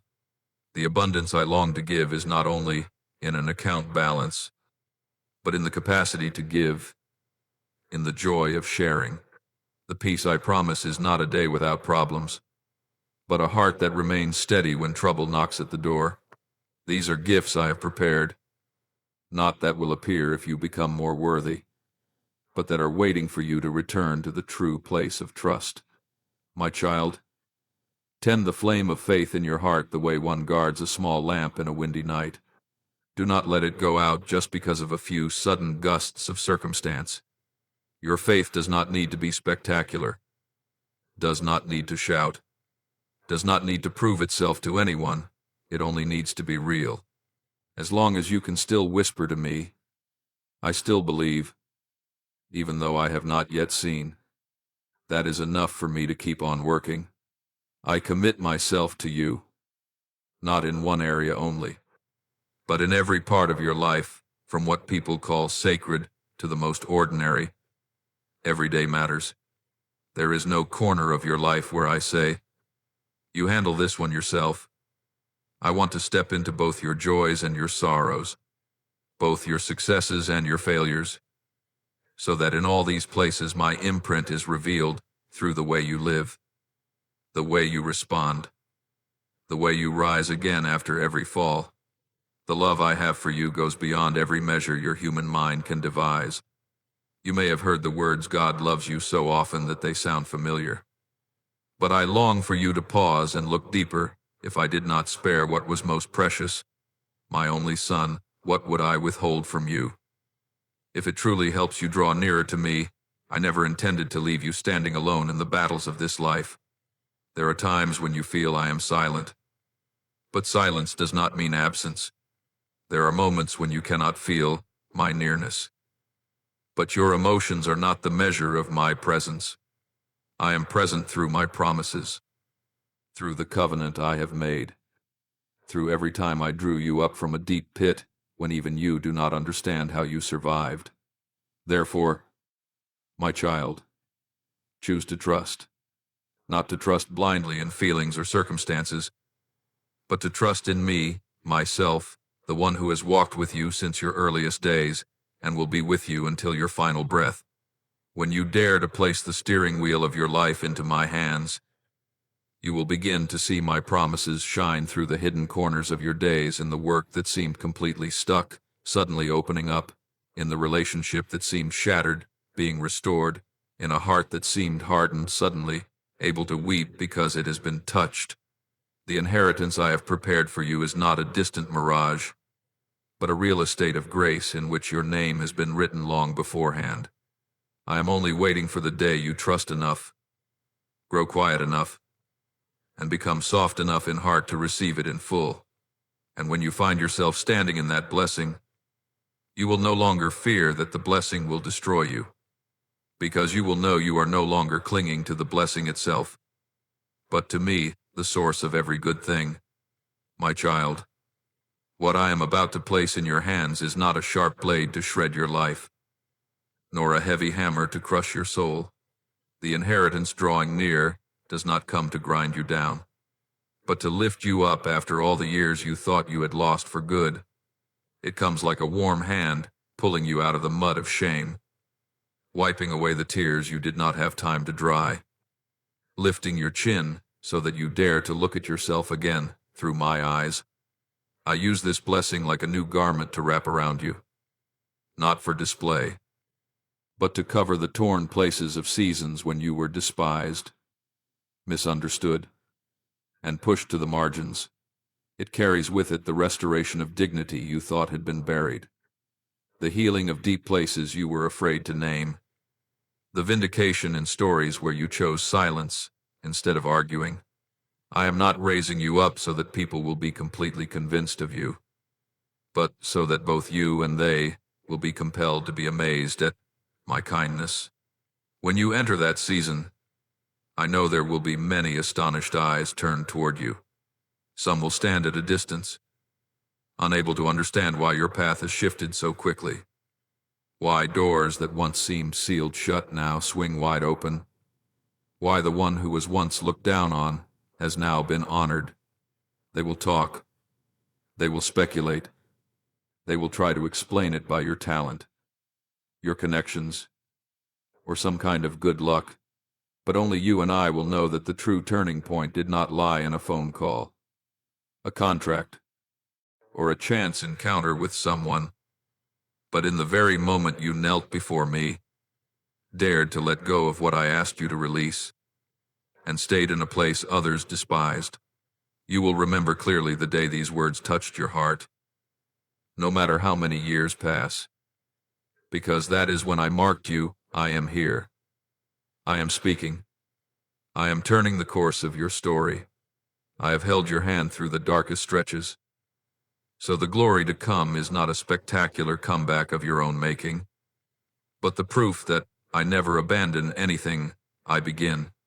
You need to understand that the inheritance I have for you is not merely a sum of money to ease your worries about the bills, a position to make you more respected in people's eyes, or a few doors of influence so you can have a voice. All of those may be included in the package of blessing, but the true value of this inheritance goes far deeper. It is bound to the promises I have spoken, carrying the breath of the covenant I sealed with you through the cross.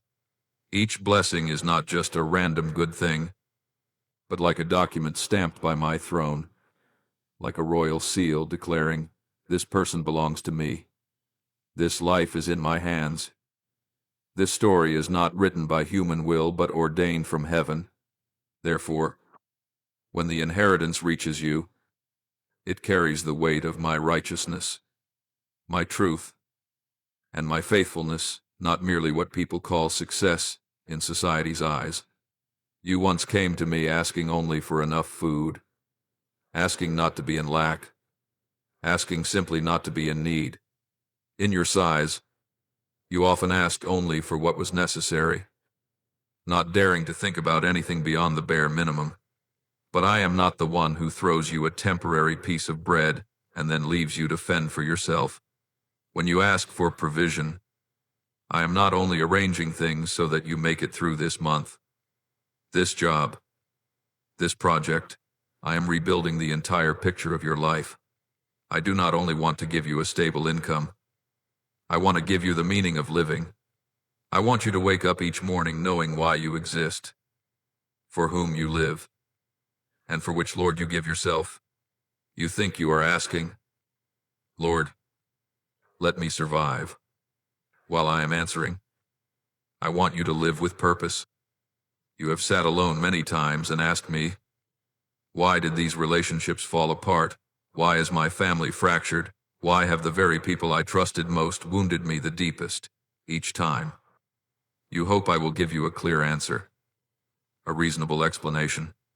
But while you only want an answer for your mind, I am preparing a reconciliation for your whole soul. I do not only intend to settle who is right and who is wrong, I want to heal what has been broken, to reconcile you with yourself, with your family, with your past, and above all with me. There are relationships that will not be restored in the way you had hoped, but your soul will be stitched back together in ways you never imagined. There are apologies you will never receive, but I will compensate you with a peace that nothing can steal. You have cried out, "Please deliver me from this situation, from this lack, from this pressure." You thought that a way out would be enough, but I rarely stop at enough. When I rescue, I tend to go beyond the limits of what you expected. When I pull you up out of the pit, I do not set you back on the edge of the cliff. I bring you into a spacious, safer place, so that you not only escape but can also help lift others, in the place where you once only longed to be free from shortage.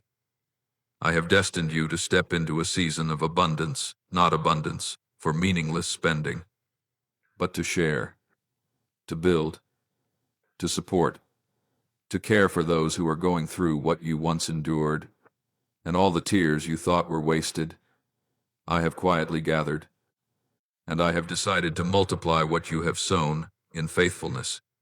My child, when you understand that the inheritance is part of this larger plan, you will look at blessing with a different attitude.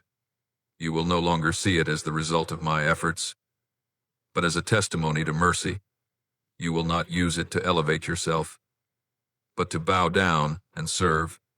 You will stop asking, "How can I keep this blessing?" and instead ask, "How can this blessing be placed rightly within the will of the Lord?" Then you will no longer be controlled by blessing, but will become a wise steward, knowing that everything is only entrusted to your hands for a time.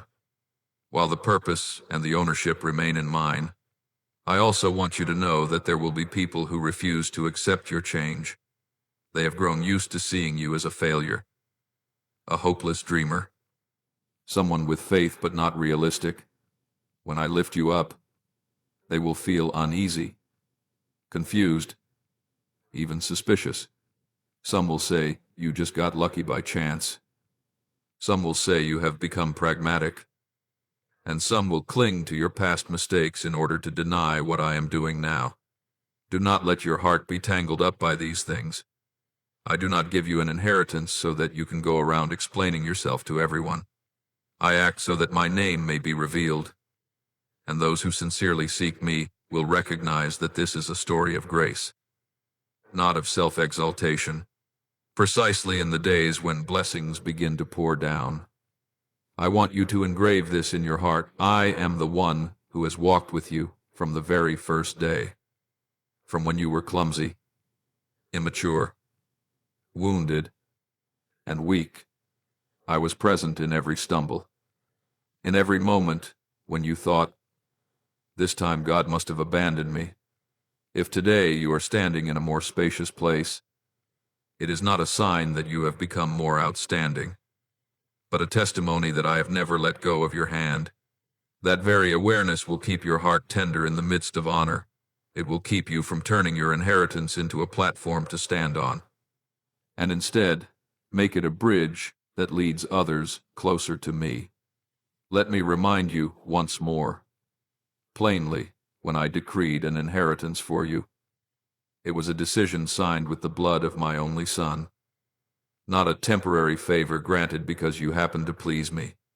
What I give is not something people can snatch away, not an opportunity from which someone can push you out of line, even if some become jealous, even if others try to tarnish your name, even if another stormy season rises up. What I have sealed over your life no one can undo, except you yourself, if you choose to step out of my orbit. That is why I keep calling you, tenderly yet firmly, abide in me, as a branch abides in the vine. When you remain in me, you stand on the path of miracles, not showy miracles, but the miracle of a life being transformed day by day. And from this inheritance, I will then write new chapters that are not only for you. I want to use your blessing to wipe the tears of those who once stood where you have stood, to turn your story into a testimony for souls who believe their lives have been stamped beyond hope. You will look back on the long years of pain and realize not a single moment was wasted. Not a single wound was meaningless. Every hurt, every loss, every time you thought you were falling apart has become material for the radiant masterpiece I am painting. And when you use your inheritance not to build yourself a proud fortress, but to open doors and invite others into healing, then the blessing has reached its true purpose. My beloved child, I know these words may make you both rejoice and tremble. Rejoice because you finally hear that true blessing is on its way. Tremble because I am reminding you to walk carefully in it. But do not be afraid. I am not speaking so that you live in anxiety. I am speaking so that you live awake. I will not place on you a burden beyond your strength, nor will I thrust you into a realm of prosperity while your heart has not yet learned how to lean on me. Everything I do has a rhythm, a process, a protection going with it. You only need to take one obedient step at a time. As for the leading of the way, I will take care of it. So, when you hear these words, take them as a mark upon your soul. You are standing at the threshold of a new season. Do not forget what I have taught you in the night: humility, dependence, worship, gratitude in the midst of lack. These will be the anchors that keep you steady when the winds of glory begin to blow strongly. This inheritance, if placed rightly within your heart, will not kill your spiritual life but cause it to flourish. It will lift you up, but it will not lift you out of my hand. It will make people see you differently. Yet, it will make you feel your need for me even more. And then both you and those who behold you will have to exclaim, "This is not the result of human effort. This is the work of the Lord." My child, I want you to pause for a moment and look at yourself through heaven's eyes, not through the memories of others anymore. Children who belong to the kingdom are not born to live off the leftovers that fall from anyone's table. They are not destined to scramble for little scraps of favor from human hands. Those who are called heirs do not live on pity, but from the abundance of their Father. You were born to walk through this life with the awareness that you have a seat at my table, not a place under it. Those who belong to me do not wait for others to grant them opportunities. They step into doors that I myself have set in place. Doors which, when I open them, no power can shut. They are not dependent on a single source of provision, because I am the one who can pour out from places your mind could never imagine. They are sustained by things that seem coincidental, but are in fact my quiet arrangements. They are strengthened by good words they never dared to ask for. But my Spirit has moved others to honor, uphold, and encourage them. I do this not because they are perfect, but because I delight in hearts that keep choosing faithfulness, that refuse to run away, even in the darkest, coldest stretch of the road. The enemy sees this and seethes with resentment. It cannot erase your name from my hand, so it seeks every way to make you let go with your own. It does not always attack you with crude, obvious blows, but uses things that appear gentle, reasonable. It sends into your life smiling faces and voices that seem well-meaning, yet hide blades pointed at your faith. It uses just enough praise to lower your guard, then secretly sows seeds of self-doubt and doubt in my word. It stirs up shameful memories you thought were buried, then whispers that you are unworthy of anything I have promised. It makes you replay your failures, your stumbles, and says, "See, in the end you are still just this." It does not need to drag you into blatant sins.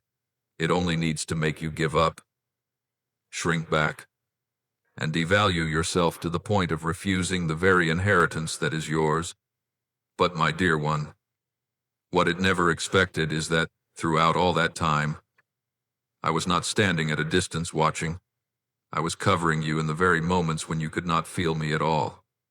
I used the days you thought were out of range of heaven to drive the roots of your faith deeper. When you could no longer lift your head, I laid my hand upon you. When you thought, "I don't believe I can go on," I whispered, "It's all right, as long as there is even one thread of trust in me left in you. I will take care of the rest." I hid you under the shadow of my wings, even when you felt exposed under the harsh gaze of others' judgment. I concealed you from attacks you never even knew were coming. I blocked slanders that never reached your ears. I scattered schemes against you that you never saw on earth, simply because in heaven I had already said, "This child belongs to me." You have had days when your legs were exhausted, your heart worn out, your mind in turmoil. You have thought, "I wish I had never been born. I wish I could disappear from everything." I know every one of those whispers in your heart. I have watched the nights when you lay there, eyes wide open, staring at the ceiling, with no tears left to fall. You had no strength for long prayers, only sighs and groans that could not be formed into words. You thought that was failure, but I saw it as the roughest yet most honest hymn, because even when you felt shattered, you still could not let go of me completely. You still muttered, "Lord, I don't understand, but I still need you." You were weak, yes, but you refused to let go of my hand. You trembled, yes, but you did not turn your back and run away. In those moments when you rose up, half-heartedly, lifted hands with no strength left, and could only say, "I worship," heaven was not nearly as silent as you imagined. It is precisely in those moments that seem so small that all of heaven is stirred. When you decide to believe, even when there is no reason left to believe, that is when the color of the spiritual battlefield changes. It is not when you shout loudly, not when you do great things, but when you choose not to let go of the bond between you and me in those unseen moments, that my angels receive their orders to move. It is as though I say to the armies of heaven, there is a soul there, allowing me to shape it through the fire, surround it, protect it, for it will carry a portion of my inheritance on this earth. What do you see? Only a small room, empty hands, and a weary heart. And what do I see?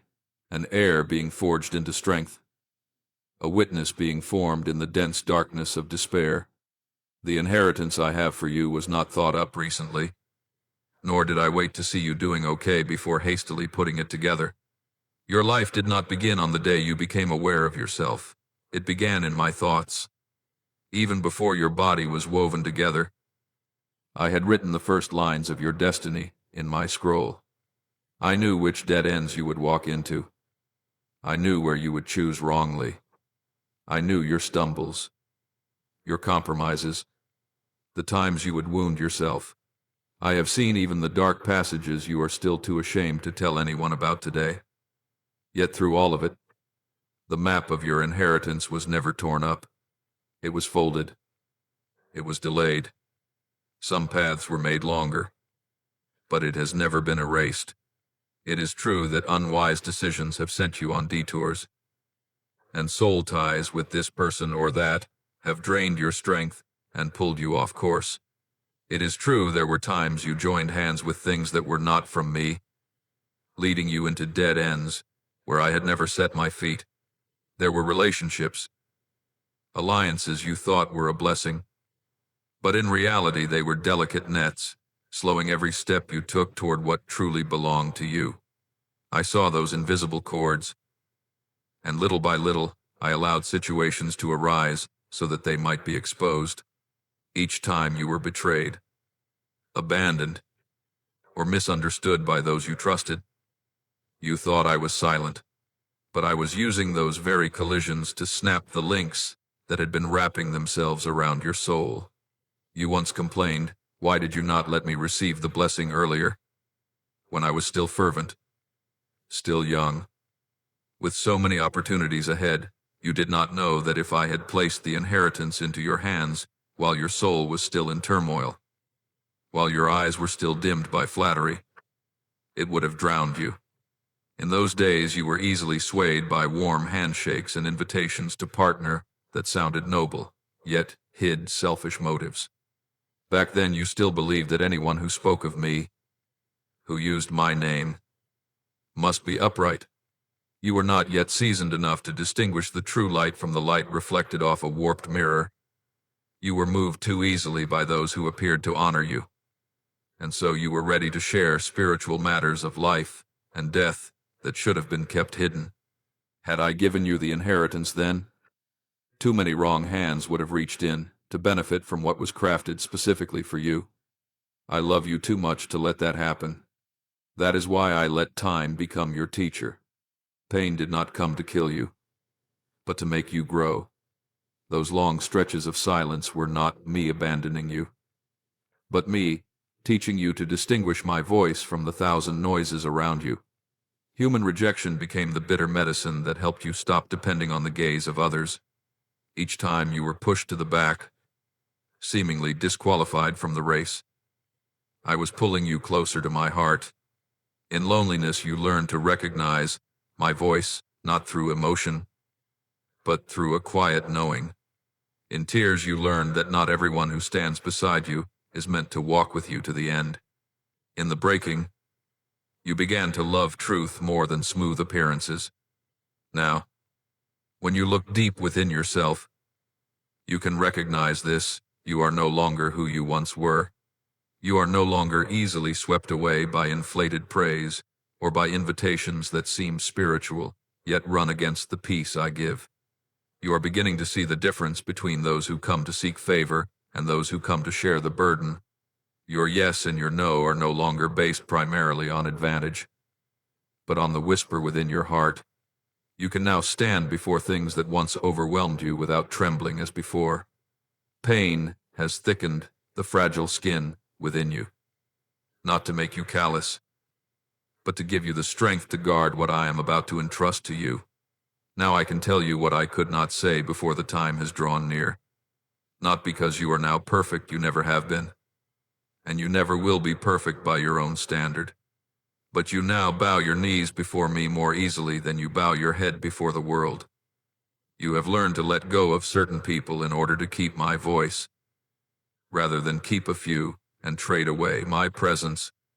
You have come to understand that inheritance is not a crown for you to boast in, but a cross for you to be willing to carry in your own way in the sphere, calling, and circumstances where I have placed you. These things tell me that you have entered a new season within, and therefore a new season on the outside is about to open. But, my child, even as I say it is near, I still want you to keep the posture of a learner, not that of an owner. You must remember that what I am about to give you is still only one part of the greater picture I am painting. It is not an ending point, but the starting point of another stretch of journey with deeper and wider impact. This inheritance is not merely so that your life will be less hard, but so that many others may be blessed through it. I entrust it into your hands because I have seen in you not only the need to receive, but the desire to become a channel through which I can flow. And when you keep your heart in that place, the blessing will not consume you. It will become a living testimony to my love, my protection, and my patience over a life that has agreed to let me shape it to the very end. My child, those who lie in wait for you to fall, who whisper, sting, scheme, and calculate to bring you down, they have no idea that at the very moment they think they are winning, I am using their every move to lift you to another level. They think their bitter words will break you, but each arrow they shoot, I pick up and bend, turning it into evidence that my hand still keeps you. They think their plans to erase you will silence your voice, yet the more they push you into the dark, the brighter you shine. For I am the one who makes light burst forth in the night. The jealous imagine that if they block your way, you will stop. But they do not know that I have no need of the road they think is necessary. I can open another path right where no one expects it. When they hurry to slam doors shut, I am not at all disturbed. For with a single word from me, a new door appears that no one can lock. Remember, the inheritance I have for you is not built on human words, but on mine. I do not speak to amuse, nor do I promise merely to soothe for a moment. Once I have spoken, heaven and earth will turn according to that word until it is fulfilled. What I have begun in your life, I do not abandon. I am not like people who speak and then forget, who promise and then change their minds. I am not the type who follows trends, coming when excited, leaving when bored. I am the one who is steady as a mountain, and my word is just as firm. When you look back over the years, have there not been many times you thought everything was over, and yet I opened a new way? Have there not been moments when you thought, this time I will not make it through, and yet here you are, still sitting, still breathing, still hearing my voice? That alone should show you that I have not walked away from the work I am building. You are a project I have personally designed, and I will not hand it over for anyone to ruin. And so, even if storms lie ahead, even if the trials before you look far greater than your strength, I am not anxious. You see high mountains, I see opportunities to display my power. You see great enemies, I see them as inflated shadows meant only to frighten you. You tremble as you look at yourself. counting your abilities, your connections, your resources, but I look only at myself, the one who lacks nothing. You think, how can I possibly win this battle while I am whispering? You do not go into this battle alone. The battles ahead are not arenas for you to prove your strength, but stages for me to reveal mine. You do not need to strain to show others how capable you are. You need only stand and let me be the one who fights for you. The inheritance I am preparing for you does not stop with your generation. It is like a river flowing through generations. When I touch your life, I am also touching your children, those little ones who may not yet realize they are living within the sphere of this favor. You think you are fighting only for yourself, but in truth you are breaking chains that have bound your family for generations, barriers that held your ancestors in defeat, smallness, and shame. I want to shatter them so your descendants will not repeat them. Invisible curses, patterns repeated in the bloodline, I want to bring them to an end through your very life. This inheritance is not merely a sum of money, a house, a position. It is a new history being written. You will see things that seem dead being raised up by me, relationships grown cold, which seem beyond saving. I can pour love back into a marriage that feels like mere duty. I can rekindle with a flame of gentleness, patience, and listening. Families who have long ceased kneeling to pray together, I can call them back to the family altar. The children in your home who have seen you stumble and heard harsh words, I can use the very change in your heart to show them that I am real. The inheritance I give is not only in material things, it is in the reconciliation I bring in parents who know how to say sorry, children who know how to be humble, brothers and sisters who know how to come to one another in forgiveness. I am also touching the very deep cuts in your heart, the places where you stopped praying long ago, not because you no longer believe in me, but because you are afraid to hope again. You once prayed for someone to change, prayed for a bad habit to be broken, prayed for a door to open, but as the years passed with no sign at all, you put that prayer away into a locked drawer and told yourself, maybe God doesn't intend to touch this area. You stopped mentioning it, stopped expecting, just to spare yourself the pain of seeing nothing change. But my child, my silence is not a full stop. Just because you see no movement does not mean I am not at work. There are surgeries that must be done very deep and very long, at layers the human eye cannot see. In the same way, there are regions of your soul that I am quietly touching, and when the time is right, the result will appear in such a wondrous way that even you will be amazed. The words that pierced you when you were still a child, words people threw out just for fun, to vent, or in anger, yet stayed inside you for decades. I have not overlooked them. I know every single word, and I will not allow those sentences to be the final verdict over your life. The inheritance I am releasing is not merely giving you more, but replacing those old judgments with my new declaration. You are the one I love. You are not excess. You are not an accident. You are not a burden. I will use the very places where you were humiliated to honor you in a way that makes people have to admit only I could have done this. People may think they have shaped your future with a few sentences, but I am the one who has the last word. You used to think inheritance was just a series of financial breakthroughs, or a string of job and ministry opportunities. But I want you to understand the inheritance I give is complete. It is the restoration of your self-respect, the ability to look into the mirror without shame, the freedom to be your true self in me. It is when you can walk into a crowded room without that old voice yanking you back, I don't belong here. It is when you can receive a compliment without needing to exaggerate it and without needing to deny it, because you know where your value comes from. The blessing I give will not make you swell with pride, nor will it make you shrink back. It will help you stand tall, yet still bow your head before me. The inheritance I am preparing is not a temporary patch slapped over a tear. It is an entirely new garment, tailored to the stature I intended for you. I do not stick a small bandage on a wound that is already infected. I want to wash it, to heal it from the root.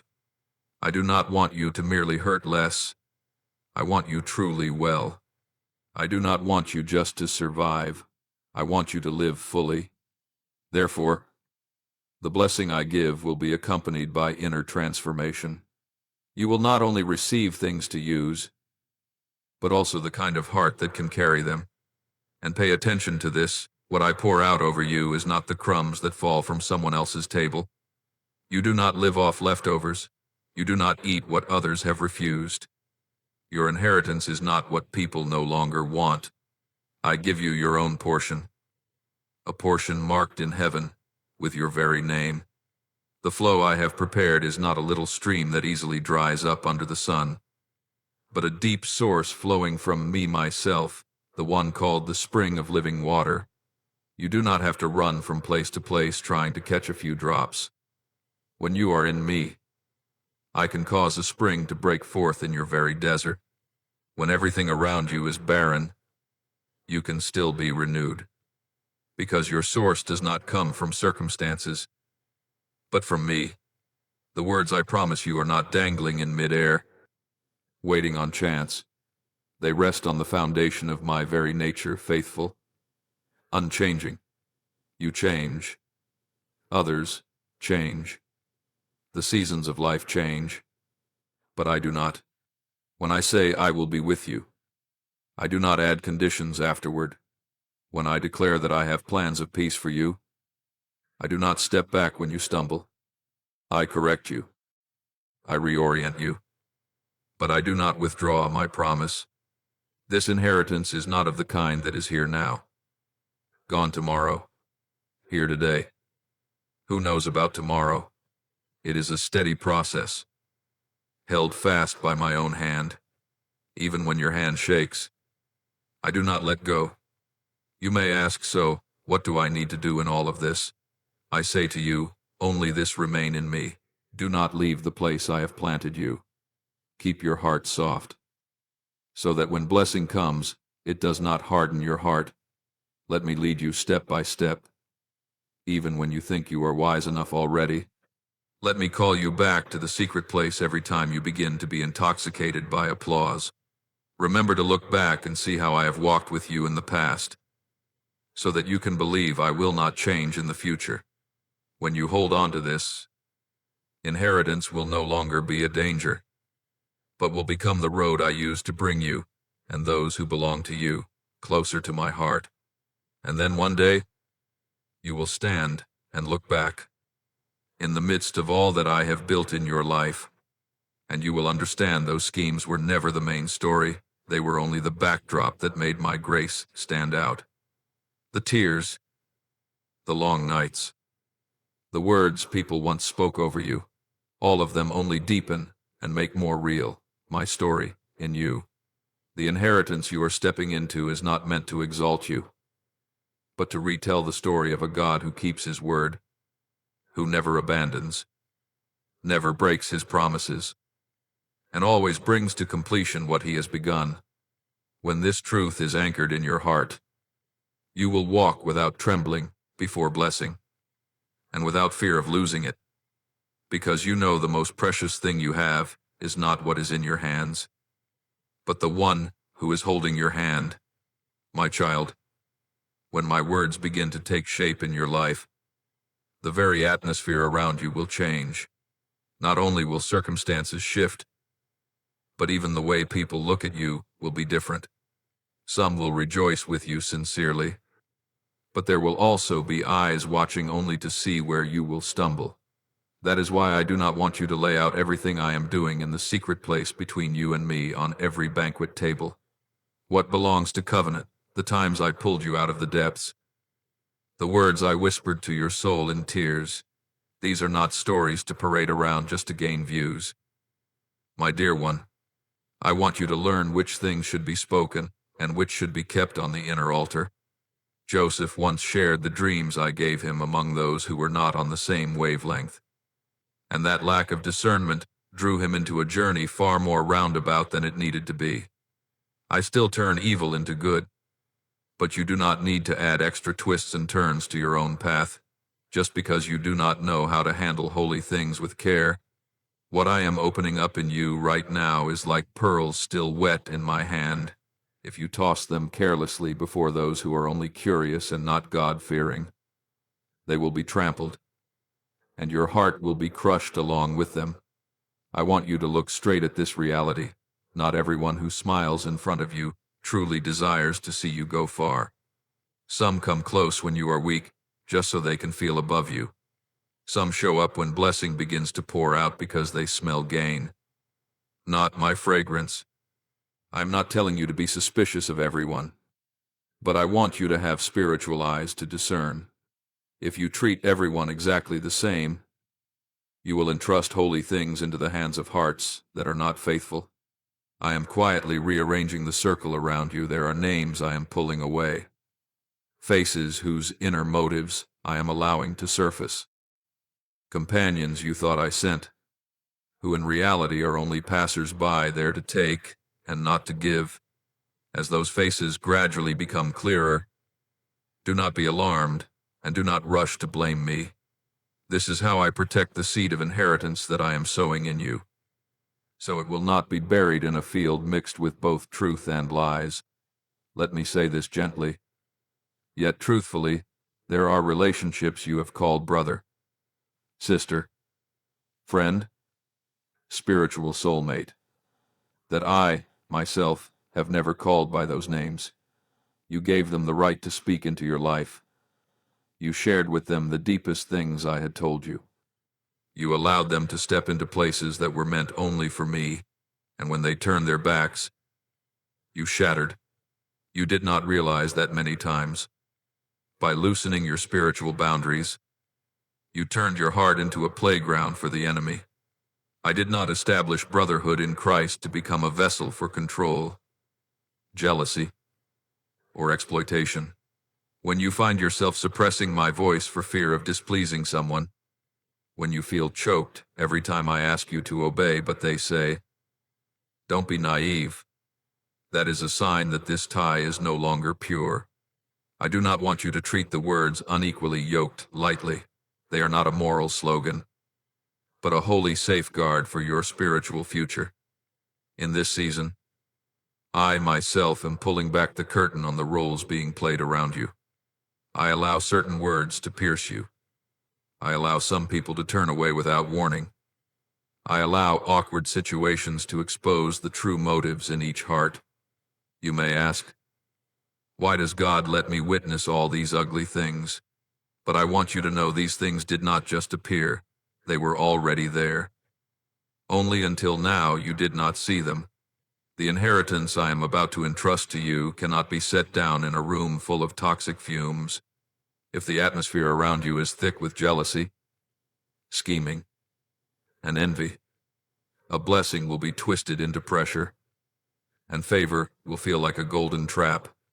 I do not want you to live like that. So I am doing the work of a craftsman. I skim off the dross. I sift. I separate gold from sand.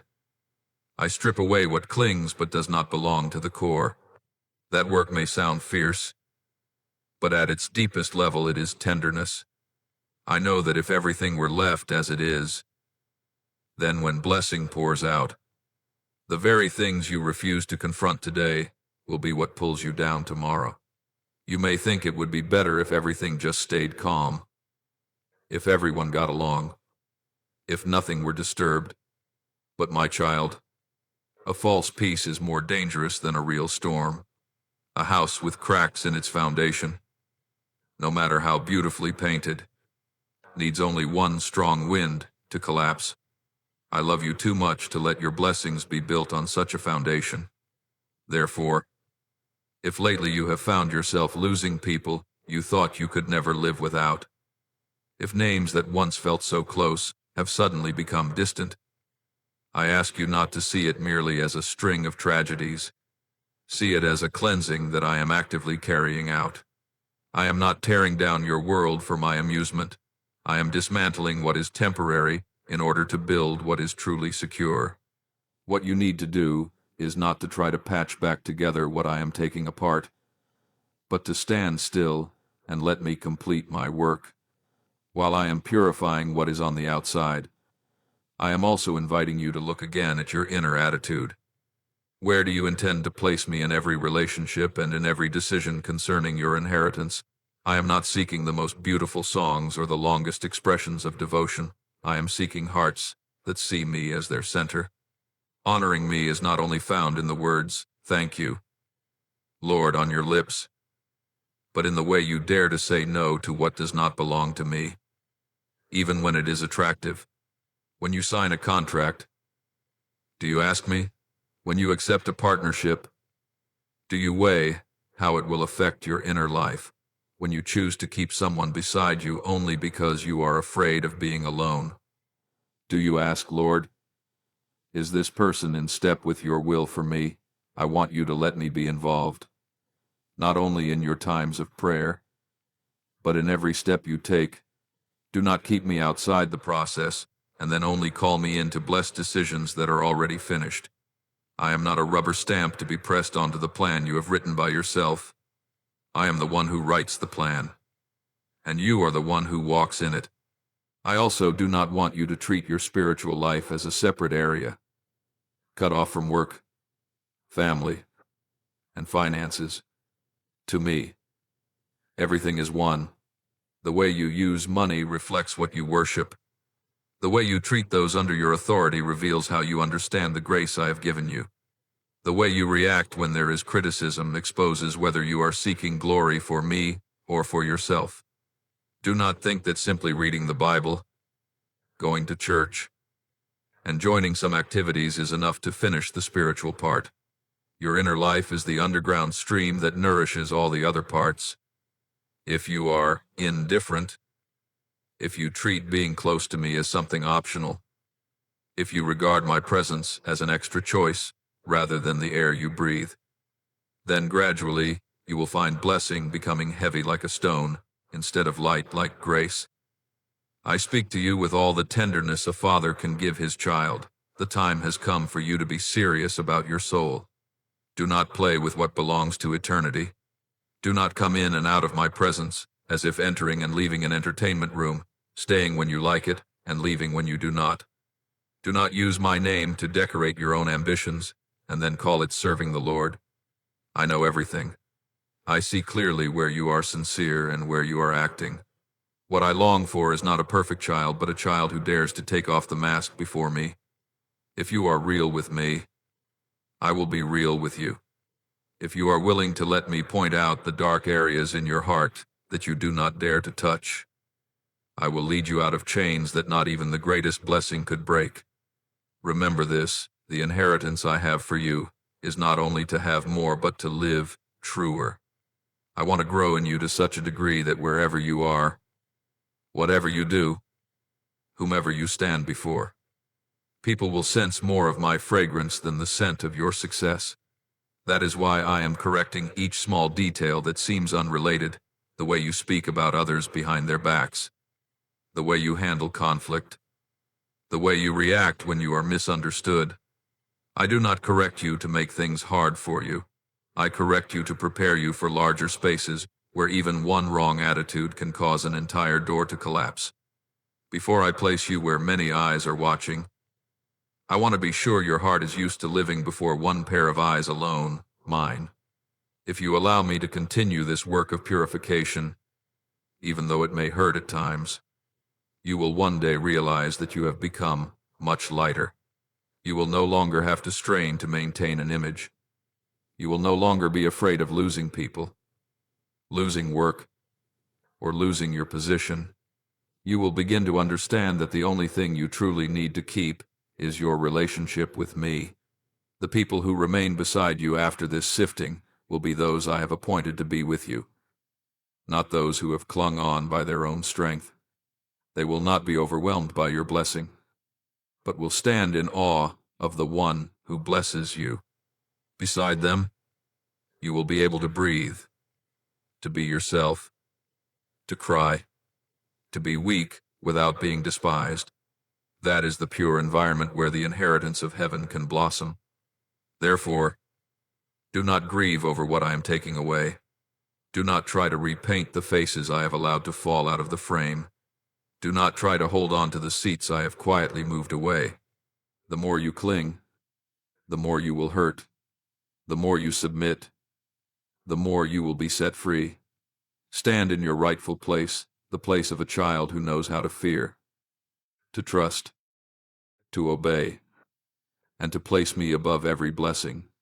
When you choose to keep me at the center, everything else will find its proper place. And then your inheritance will no longer be a glittering trap, but will become a springboard for you and many others to step closer to my heart. Now, with your heart stilled and open before me, turn what you have just heard into intimate whispers, speaking to your Father as to the one who understands every single beat within your heart. O Almighty God, beloved Father of my life, today I draw near to you, not only with my own needs, but also with the hidden fear that if you pour out great blessing, my heart will not be able to hold it. I ask you to guard my heart before you open new doors. Please shape me so that I may love the giver more than every gift.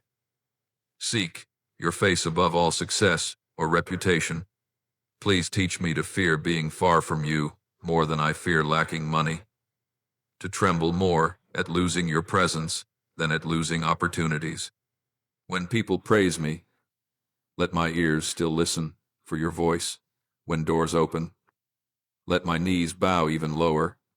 Let blessing not turn me into a proud, cold person, but let it become an opportunity for me to humble myself more deeply. Knowing I am only a steward and not the owner, let me live so that whether in high places or low, when people look at me, they can see only one sure thing, that you, Lord, are still my everything. Heavenly Father, you who see in detail every scheme hidden in the darkness, I come before you with my anxieties about the looks, words, jealousy, and envy of people. There are things I have heard that have hurt me, and there are words I have not heard, yet my soul feels them, making me unsettled and doubtful of myself. Today I hand all those human shadows over to you. I ask that my heart will no longer be controlled by the obsession. What do people think, but will be tied firmly to the truth? What do you say about me? Please remind me that whoever touches my life with evil intent is touching something precious that you are guarding. Please teach me to believe that no scheme can break the plan you have ordained while I still remain hidden in you. I do not ask you to remove every difficult person around me, but I ask you to give me a steadfast heart that is not swept into hatred, not controlled by fear, not responding in the flesh, but simply standing still in you to see your hand fight on my behalf. Lord, I thank you because even though I have many times let my heart drift away, you have still patiently waited for me to return. I thank you because you have not blessed me according to my impatient demands, but according to your wise timing. I know that if you had answered right when I wanted, I might have been crushed under things I was not yet mature enough to carry. I thank you for the doors you closed, though I wept at the time. Now I am gradually seeing that they were grace. I thank you for the seasons when I thought I had been abandoned, when in fact you were hiding me from the enemy's sight. I know that if it had not been for the times you held me back and slowed me down, I would not be here today to hear your word. All the delays, the detours, the times I was pushed aside, I now offer them back to you as a song of thanksgiving, because all of them have been in your hands, and not one thing has been meaningless. Loving Father, I am grateful to you for showing me the true face of blessing, not something that comes to take you away from me, but something you use to reveal yourself through me. I thank you that you do not hide from me the subtle dangers of prosperity, but speak to me with both gentleness and seriousness. I thank you for allowing me to experience both days of lack and days of abundance, so that I may know the value of relying on you in every circumstance. I thank you that you do not despise the small steps, the times I trembled, yet still did your will, the times I chose to refuse what seemed good simply because it did not bear your mark. You, yourself, have seen and kept all of these. I thank you that you care not only about what I do for you, but that you care about me, the little child who is often tired and afraid, yet still wants to love you with all the heart. I offer this prayer in the holy name of the Lord Jesus Christ. Amen. Do not forget to subscribe and turn on notifications so that together we can build a strong, growing community of faith.